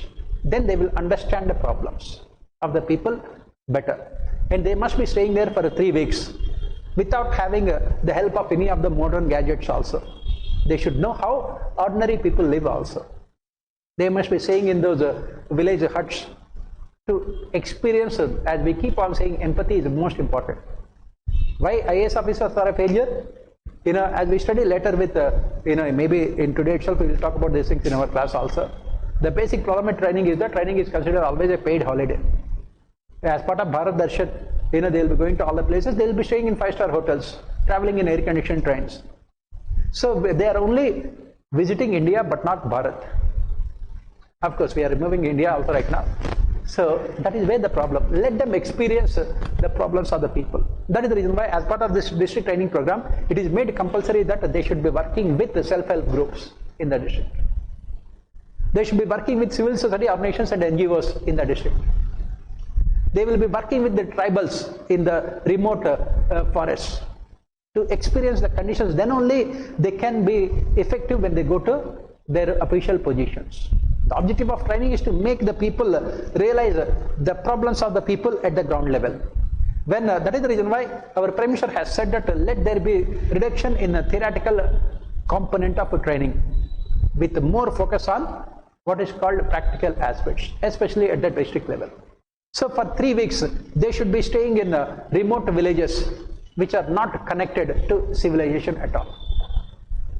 They will be talking to the tribals, knowing the problems of the tribals, and they must compulsorily visit northeastern states as part of district training, because nobody prefers northeastern states as part of their cadre preferences. So if they don't know the problems of the tribals, how can they come out with the solutions? If they don't know the conditions for the people at the lowest level, how they come out with the solutions? That is what our Prime Minister has said. Since as we study later also, after the present government came to power, it has made so many changes to IAS training, which are really called positive, good changes. One of them is this district training program, right? So that is what it says. They must get first-hand experience of the problems faced by the people on a day-to-day basis. For example, the tribal person, he does not know anything about Aadhaar or how to get the benefits out of Aadhaar. You should go and talk to them, find out their problems, so that tomorrow when you become a collector, you should be in a better position to solve their problems. They don't know how to complain to the authorities if they don't receive the benefits of welfare schemes. You should know those things. Even though they have self-help groups, they face so many problems that you have to know by working with the self-help groups. And in these areas, you find mostly civil society organizations and NGOs are working in a more aggressive, proactive manner. As a district collector, you should know how to work with these civil society organizations and NGOs. And this is possible only when you stay there, not on a ceremonial basis for 1 week, stay there for 3 weeks, and don't have any connections with the outside world. You are staying like you are experiencing all the problems faced by poor, backward, downtrodden sections of society. That is what our Prime Minister has said. This is why that question was also asked. I will also give you this information, right? Next, Mission Antyodaya strives to realize the vision of a poverty-free India. He strives to realize the vision of a poverty-free India. What is this Mission Antyodaya when it was launched? This Mission Antyodaya was launched in 2017, and the objective is to remove poverty. The objective is basically to remove poverty. Again, it is mostly a factual question. As I said, these are all mostly factual questions. I'll give you this information about this scheme, how it is being implemented from 2017 onwards. In the notes, there is not much to discuss as such here. How the government is implementing this scheme, right? I'll give you all this information about this scheme, right? Next, the dynamics of coalitions vary with the nature of leadership, political parties, and contemporary political conditions. Analyze. This is asked for 10 marks. The dynamics of coalitions vary with the nature of leadership, political parties, and contemporary political conditions. As we said, between 1990 and 2014, the country has experienced coalition governments. And these coalition governments were not similar, they were not the same. For example, in a P.V. Narasimha Rao government, it was also a coalition government, but a major political party dominating the government. In a P.V. Narasimha Rao had AIA-DMK as a coalition partner. All India Anna DMK. Right now, you must have seen in the newspapers that AIA-DMK has decided to split from NDA coalition. But it was not a coalition as such because Congress party itself had more than 220 seats in Lok Sabha. Right? And it had a very powerful leader. After 1993, P. Narasimha Rao got majority and had become a very powerful leader. It was a minority government with one single political party supporting the government, coalition government. After 1996, we have seen truly coalition governments. We had, after 1996, we have discussed all these things also in the class. We had first Devagowda and then Indra Kumar Gujral. And what is this problem with this coalition?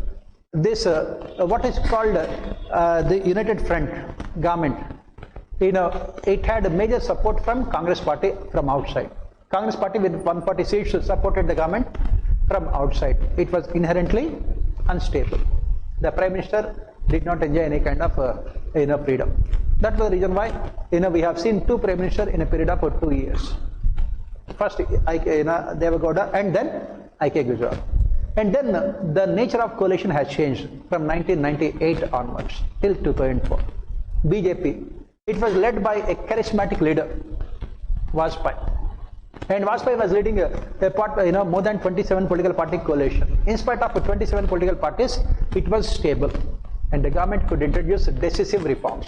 The second generation of economic reforms were implemented during this period. If you remember, we have discussed all these things in the class. You must be wondering why I was discussing all those things in the class. Why do we need political history? UPSC is asking these things only nowadays. So that is the reason why we have discussed all those things. And then came the UPA government. And again UPA government, it was supported from outside by left parties. Critical. And what is the problem with UPA government? The leader of the government is different from the leader of the political party. Prime Minister was selected but not elected. That led to decline in the power and prestige enjoyed by the Prime Minister. That was the reason why, as we discussed, diarchy that was introduced by East India Company after the Battle of Plassey. You don't remember those things? We have talked about these things in the class. After the Battle of Plassey, the Nawab of Bengal was given the entire responsibility of taking care of the welfare of the people, whereas the East India Company took care of all the financial aspects. Power with one person, responsibility with other person. Can that kind of arrangement be successful? No. That is what exactly happened with the UPA government. The power was with a person outside the government, and the entire responsibility rested with the Prime Minister. That led to the failure of coalition. That is what the question says. Dynamics of coalitions with the nature of leadership. Vajpayee, very decisive leader, successful. Manmohan Singh, he was in office but not in power. That is what we have mentioned. Right? And political parties, normally, coalitions can be successful and they are based on similar ideologies. UPA government is not similar ideologies. That led to the failure because left parties supported the government. Left parties are totally against economic reforms. Yesterday we gave the example also. Disinvestment between 2004 and 2009, the government could not raise a single rupee through disinvestment because left parties have strongly opposed the disinvestment. Right? And contemporary political conditions. Of course, at that point of time, what were the political conditions? By 1989, we have seen the decline of Congress party as a major political party in the country. Till 2014, BJP was trying to replace Congress, but BJP could not fully replace Congress, because of which the country only has witnessed coalition governments. After 2014, the political center of the country is captured by BJP. From then onwards, the country witnessed what is called in a single party rule. Right? Next, computerization of treasuries has revolutionized the accounting and budgeting planning process. Again, this is part of e-governance. The government of India has computerized the functioning of treasuries. Treasury operations are computerized. How? Payment of bills. Payment of bills. Second, receipts. Payment of bills, receipts. Third, account preparation. Accounts preparation. Fourth, pension generation and pension payments. Pension generation and pension payments. Fifth, deposits. Maintenance of deposits. All of them have been completely computerized. All of them have been completely computerized. Similarly, we have right now all the procurement done by the government through e-procurement. Recently our Prime Minister also has mentioned that through this e-procurement portal, the procurements, because the government will be buying huge amount of raw material and goods and services. Earlier it was done in a haphazard manner, leading to systematic corruption. And one of the major things that the government has done is this e-procurement portal. Everything will be procured by the government only through this portal, reducing the scope for any kind of corruption, and also accurate maintenance of the records also. These are some of the things that the government has done to reduce what is called a systematic corruption. It also has helped the government in budget formulation. Why? Because go back to Simon again. When can the decision be rational? When can decisions be rational according to Simon? Only when the government has accurate and up-to-date information. And this accurate and up-to-date information is available thanks to now e-transactions within the government. So that it becomes easier for the ministries and departments as well as the finance ministry to formulate the budgets in a more accurate, predictable manner. That is what the question is about. Right? Again, I'll give you, this material also. All these things, payment of bills and all these things. Right? Yeah.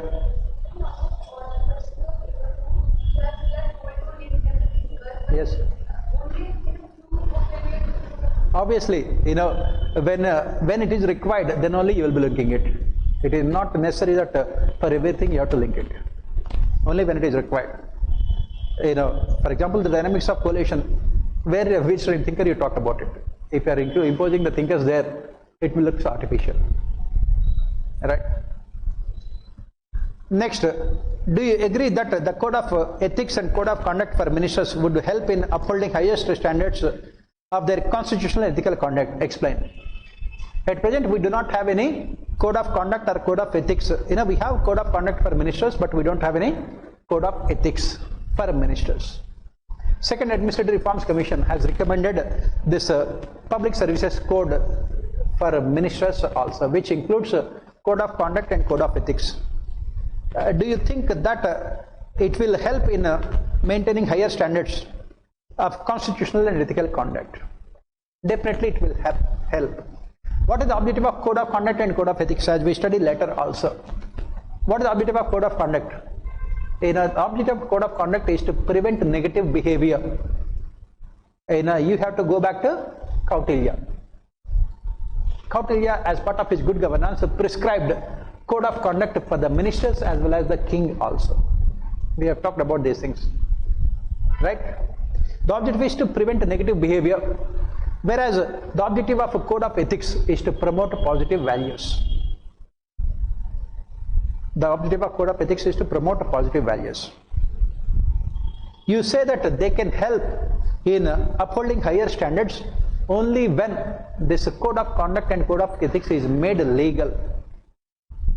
Right now, code of ethics is not legal, it is only moral. That means you are expected to follow these things. If you don't follow, you are not punished. You will not be punished. We can expect code of conduct and code of ethics to be successful only when they are given legal sanctity. Legal sanctity. Right now, what is the problem with our Council of Ministers form of government? All the decisions are taken in the name of Council of Ministers headed by Prime Minister or Council of Ministers headed by Chief Minister. Right now, former Chief Minister of Andhra Pradesh was arrested on corruption charges. What is his argument? His argument is that cabinet decisions cannot be questioned in a court of law. In the name of collective responsibility of a cabinet, you are trying to escape your corruption.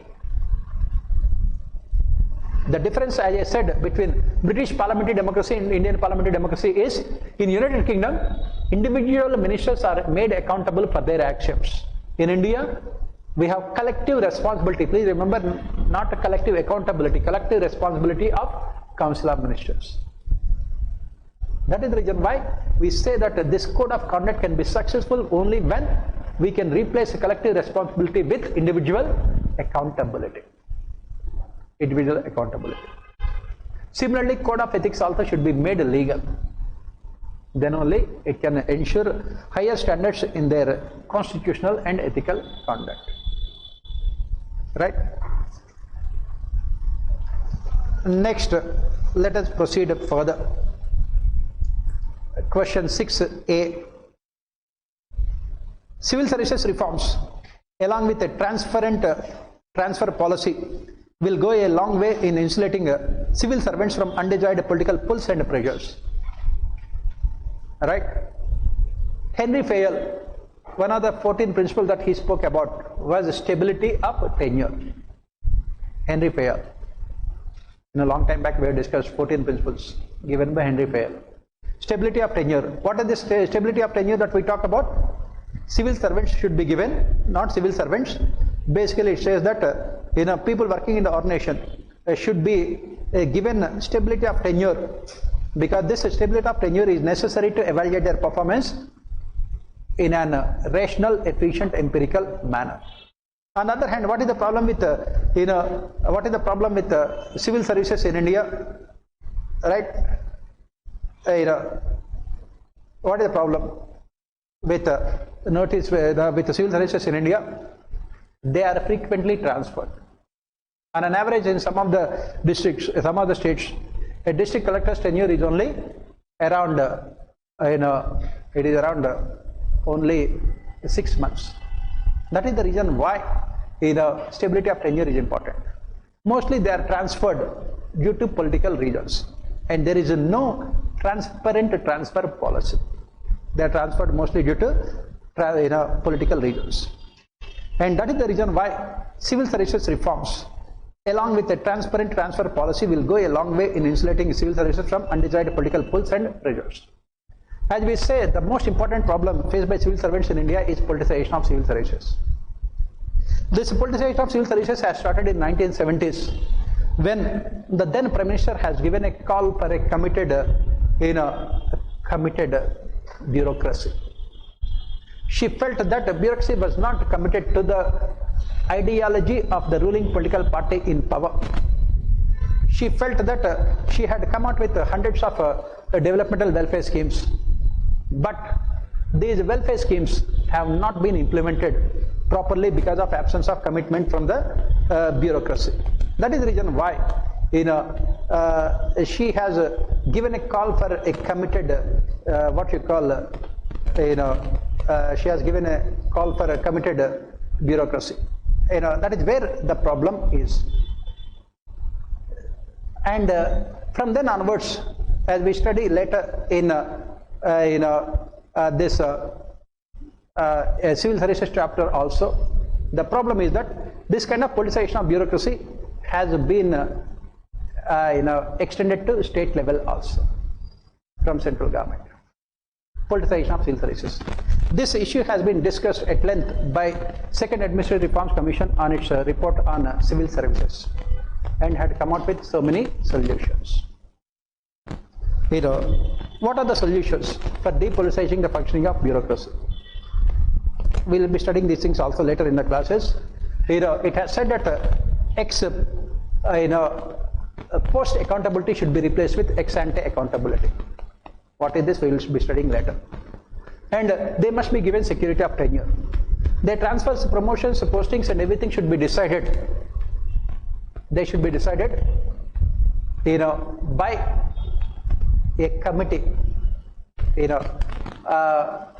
consisting of senior, civil servants, what we call Central Civil Services Board, so that they are insulated from political pressures and political demands. Similarly, at the state level, this should also be done to depoliticize the functioning of bureaucracy. It has come out with so many solutions. All these solutions are given in second year's reports, and we'll also be discussing them in the class. Every year, the same kind of questions will be asked. Civil services reforms.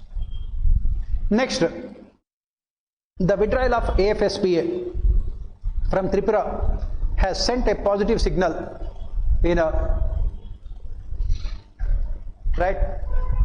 has sent a positive signal to the state and across northeastern region. Do you think that now it is an appropriate time to take a more rational policy in deciding this matter? We will be studying these things as part of law and order. For previous batches, we have discussed these things also. What we have mentioned is that Armed Forces Special Powers Act, it has given so many powers to the army without any accountability. In fact, it is one of the reasons for the spread of secessionism in the northeast as well as terrorism in the Jammu and Kashmir. Army, sometimes, because they are also, any human institution can never be perfect. So sometimes army has indulged in, atrocities, even though their intentions were very much clear. For example, recently in Nagaland, you have seen this Assam Rifles, had killed innocent tribals, mistaking that they were, secessionists. Similarly, in Jammu and Kashmir also, especially in Kashmir, you have seen AFSPA has been used and mostly sometimes misused also. That is one of the reasons for the spread of terrorism also. So that is the reason why the government of India has decided to rationalize the use of AFSPA. They have decided to remove it from Tripura with very good results also. That is when the demand has come from rest of the, especially northeastern as well as more importantly Jammu and Kashmir also. Our former Home Minister Chidambaram has recommended that AFSPA should be restricted only to border areas in Jammu and Kashmir, not in the interiors of Kashmir. Definitely not in Srinagar and other places. Srinagar is the capital city. You don't want army. Very simple. Do you want army, to be, there in the interiors of your cities? Do you like army to be there, army taking over Lucknow or Patna or Bengaluru? You don't want, right? Obviously, you want only democratic rule, not any military rule. So that is the reason why, one of the solutions it has been suggested is that let AFSPA operations be restricted to border areas. Let the people in the interior parts of the state feel that they have a democratic government also. They can have faith in democracy only when there is a democratic government. On the other hand, as we study in a law and order topic also, what the state governments must focus on, they must focus on what is called, the state governments must focus on improving law and order administration within the state. Most of the states are not willing to invest in their police. The recruitment to police has come down drastically. Why? Because they don't want to spend money. So what do? They demand central paramilitary forces. And when the central paramilitary forces comes, they also want this kind of AFSPA. So that they can be given immunity for their actions also. That is the reason why it led to Iram Sharmila. She went on hunger strike for many years, demanding a repeal of AFSPA from which state? Iram Sharmila. Have you heard about her? No. She went on hunger strike for almost 12-13 years. IROM SHARIML, Sharmila, MILA. Right? Demanding a repeal of AFSPA. Why? Because, as we keep on saying, internal security is a multidimensional aspect. You cannot leave all matters related to internal security only to army. It has to be done with the help of state police. The same question was asked this year in your GS paper 3 also, Jammu and Kashmir. People to people initiatives, increasing faith of the people about their government, democratic representation and democratic participation, and solving law and order problems, treating law and order problems as socio-economic problems, not as problems related to army. That is what is required. You have to create the feeling of oneness among the people, sense of unity among the people, sense of nationhood among the people. That is the long-term, long-lasting solution, and not anything else. That is the reason why it is being suggested that in the entire Northeast also, recently the government also has decided to remove AFSPA from some parts of Manipur also. That is the reason why it is said that right now, money problem is because of AFSPA has been removed also from some other parts also. Right? But AFSPA can only be a temporary solution, cannot be a permanent one. What is required is emotional integration of the people. Right? That is what you write for this question. Next, Swachh Bharat Abhiyan is by far the most significant cleanliness campaign launched by the Government of India. Comment. Again, this is a completely factual question. Right? This Swachh Bharat Abhiyan, as we know, our Prime Minister has launched in 2014, 2nd October. Right? What is the objective of this Swachh Bharat Abhiyan? To ensure a clean India campaign. That is the reason why Mahatma Gandhi, was the mascot of the program. What did the Government of India do as part of Swachh Bharat Abhiyan? What did they do? Construction of toilets in villages. To make the country open defecation free country by constructing toilets. And is it the most, as the question says, significant cleanliness campaign launched by the Government of India? Definitely it is the most cleanliness campaign launched by the Government of India. The Government of India has recently also said that India has become a defecation free also, open defecation free also. But again, on the other hand, some of the NGOs which have conducted social audit have found out that it is not exactly the case also. So basically you talk about the successes, limitations, and talk about the solutions also. Again, it is a very, what is called factual question only. I'll give you this information also. Right? Next, accountability of the executive to the parliament. Accountability of the executive to the parliament. In the domain of financial administration, he is secured through CAG reports. Discuss. Accountability of executive to the parliament in the domain of financial administration is secured through CAG reports. How? As we discussed, CAG will audit the performance of the ministries and departments and also public sector enterprises, submits the reports to the President of India. The President of India causes these reports to be laid on the floor of the House. Once the reports are laid on the floor of the House, they will become the property of the House. Public Accounts Committee will evaluate the performance of the Government of India on the basis of the reports submitted by CAG. And CAG would be acting as a friend, philosopher and guide to Public Accounts Committee. Right? That is what we have mentioned. And then we spoke about the major weaknesses in CAG reports. Only very recently we have discussed all the things also. What are the major weaknesses in CAG? CAG conducts an audit which is post-mortem in nature. It does not have a pre-audit or even concurrent audit also. In India, we have only comptroller but not controller. Second one is we have mostly line item budget, so CAG cannot conduct performance audit. Third, 1971 CAG Act prohibits CAG to conduct performance audit of public-private partnerships.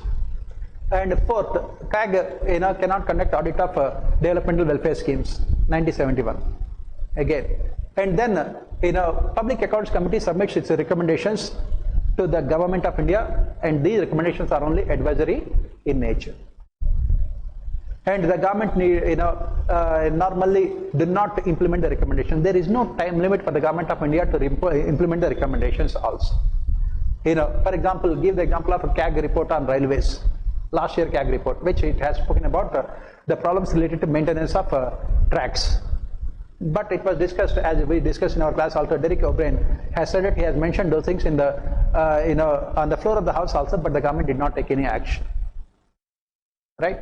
You have to talk about all those things and also talk about the solutions, which again we have discussed. All the solutions. It is there in our notes also.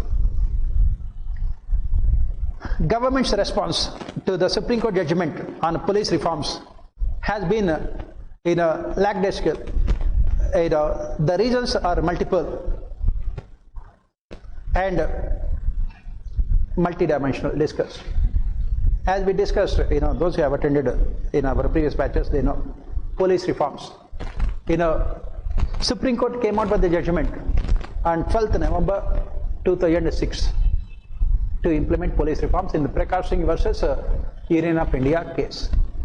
Supreme Court has asked the state governments to submit action taken report, also central government, by end of January 2007. Till now, we are in 2023. More than 15 years have passed. Still, none of the police reforms suggested by the Supreme Court have been implemented, either by the central governments or by the state governments. None of them have been implemented. Why? As Supreme Court has spoken about 7 reforms, 5 reforms related to autonomy, 2 reforms related to accountability.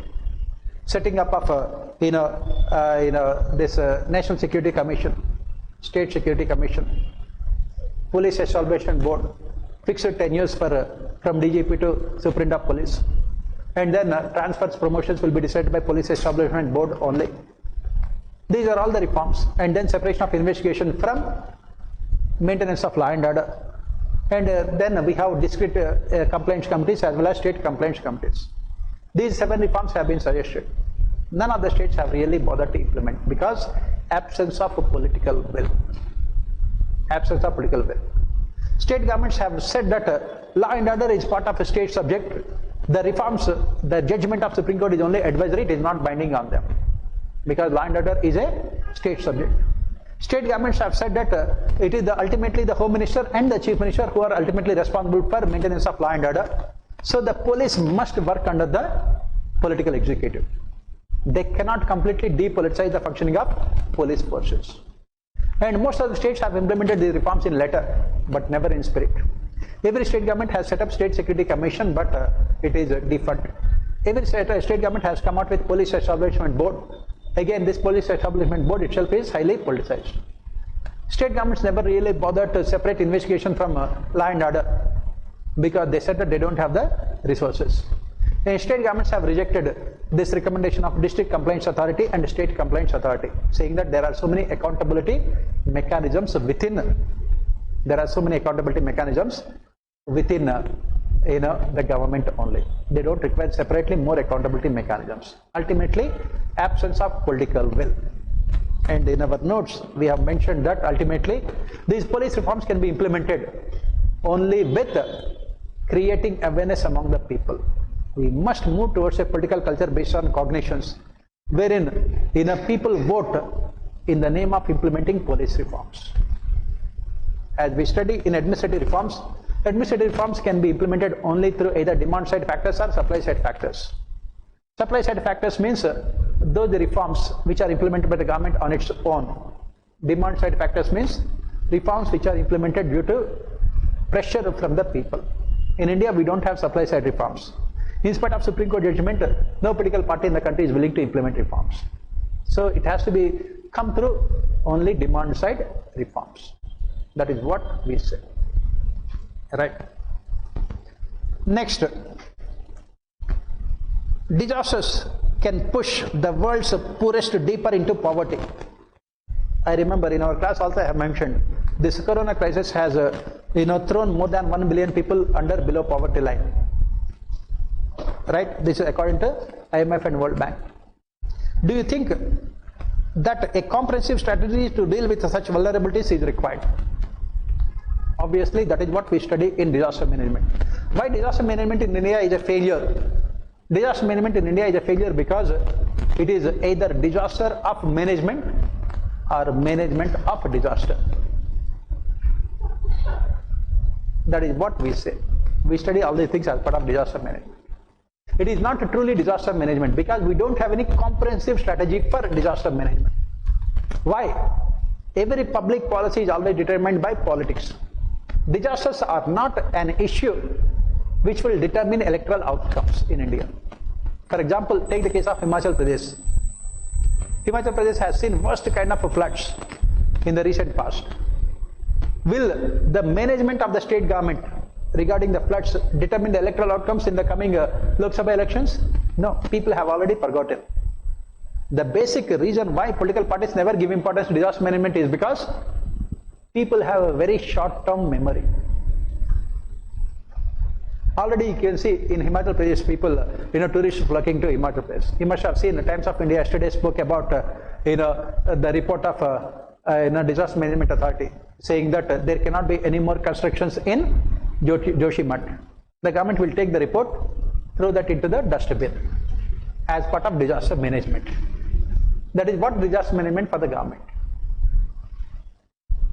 That is the reason why we need a comprehensive strategy. And what is this comprehensive strategy? Disaster management should have, as we study later also, 4 important components. First one is prevention and mitigation. Preventing man-made disasters and mitigating the impact of natural disasters. Can you prevent natural disasters? No, you can only mitigate the impact. Second one is preparedness. You have to prepare for disasters. Third one is response. Immediate response to disaster. Within 24 hours of a disaster, you can save huge number of lives and properties. Immediate response. And the last one is rehabilitation. Rehabilitation. Right? And we need this kind of comprehensive strategy. We will be talking about all of them by giving necessary examples also. It is there in our notes also, all these things. Right? Next question, 8th question. In the context of the second ERC recommendations, evaluate public-private partnership as a preferred mode of implementing infrastructural projects. I have given the same question in our test series also. Almost every week, every year, the same question will be asked. We have to give the same question also. PPP as a preferred mode of investment. As we have discussed in our classes also many number of times. Since 1991, the most preferred mode of investment of the government in infrastructure project is through public-private partnerships. Right? But, as we have mentioned, as Vinod Roy, former CAG, has mentioned in his book, Not Just an Accountant, in almost every PPP deal, it was ultimately the government that was the loser. Because in the name of public-private partnership, the government has, given the precious natural resources of the country to the private sector at throwaway prices. It was the ultimate government that was the ultimate loser. These public-private partnerships have become citadels of corruption, crony capitalism. That is the reason why, Kelkar committee had come out with so many solutions. Second ERC also has come out with so many solutions. What are the solutions?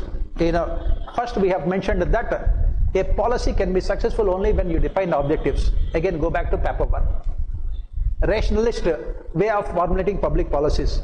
What is the rational way of formulating public policies? First identify the objectives and then select the policies. Right? That is what we have mentioned.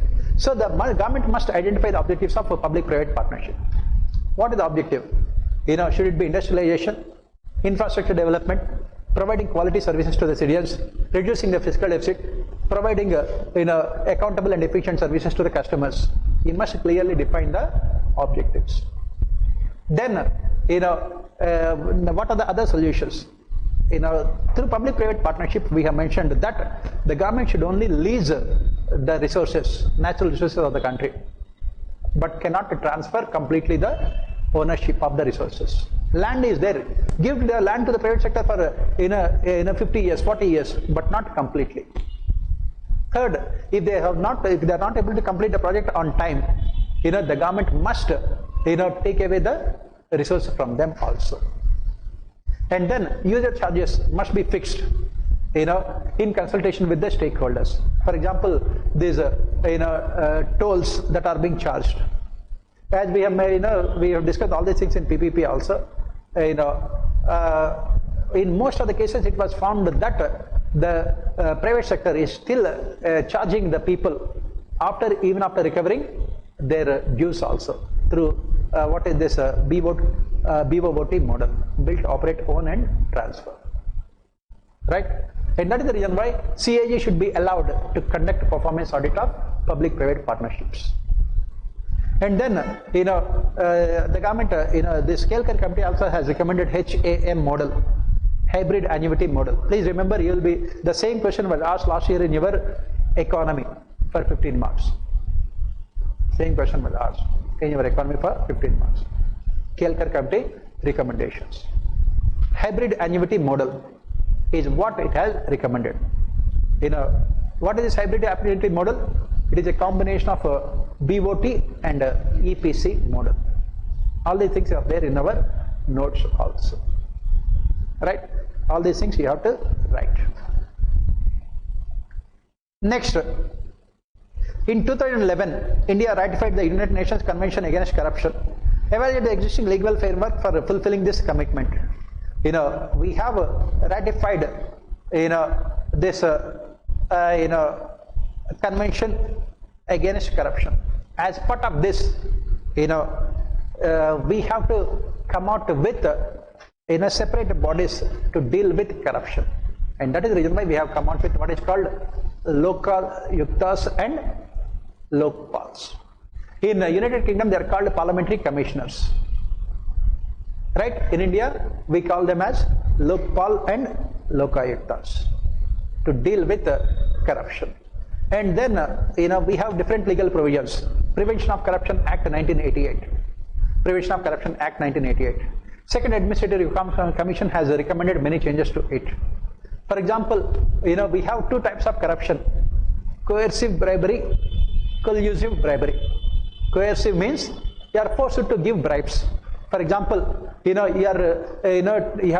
applied for Aadhaar card. This Aadhaar card is mandatory for you to receive all the benefits of welfare schemes. And the person who is there issuing Aadhaar card, he will say that give me 1,000 rupees, then only I will issue Aadhaar card. That is what is called coercion. Do you have any kind of choice here?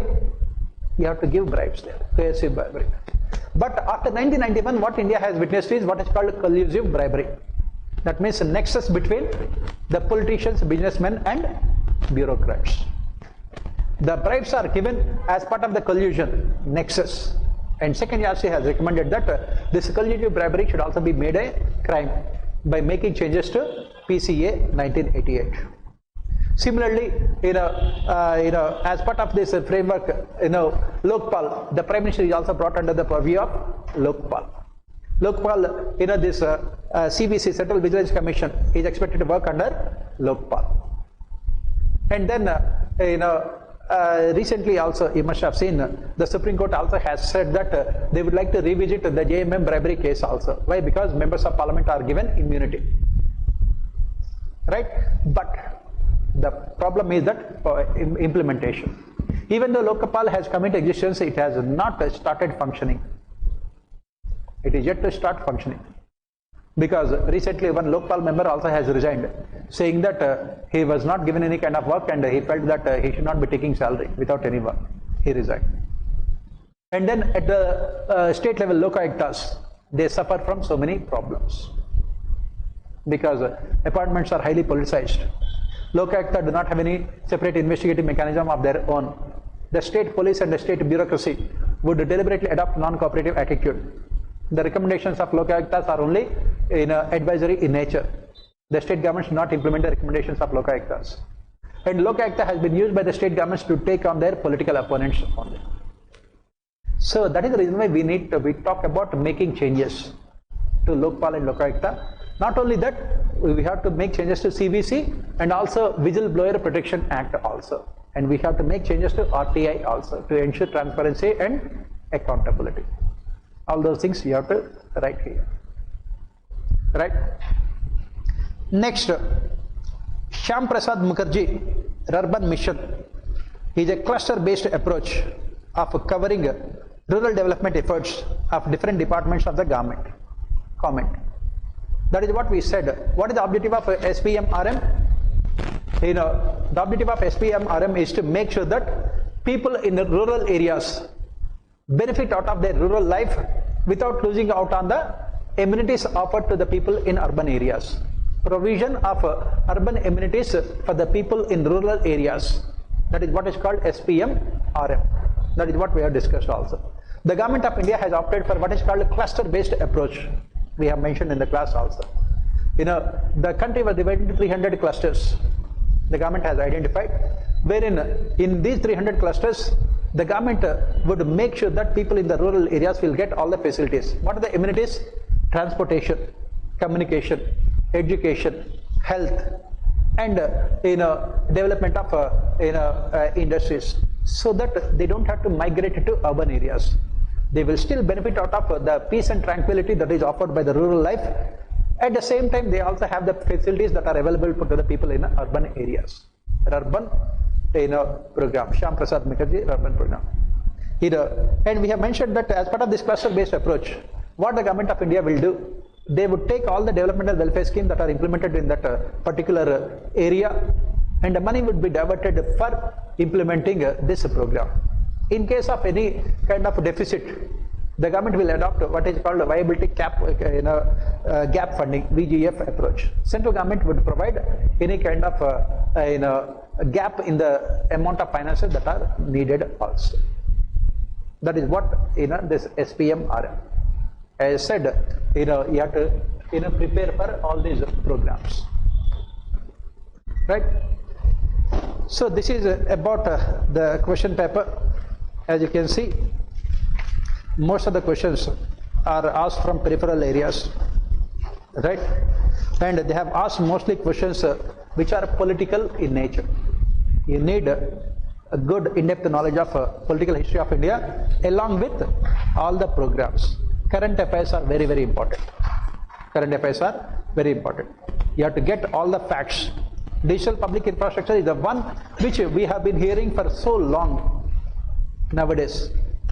One of the major achievements of the present government is DPI, Digital Public Infrastructure.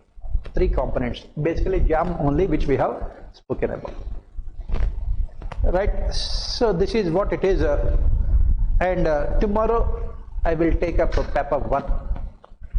Tomorrow morning at the same time 10 o'clock we will have paper 1 also. Right? We will meet tomorrow at 10 o'clock.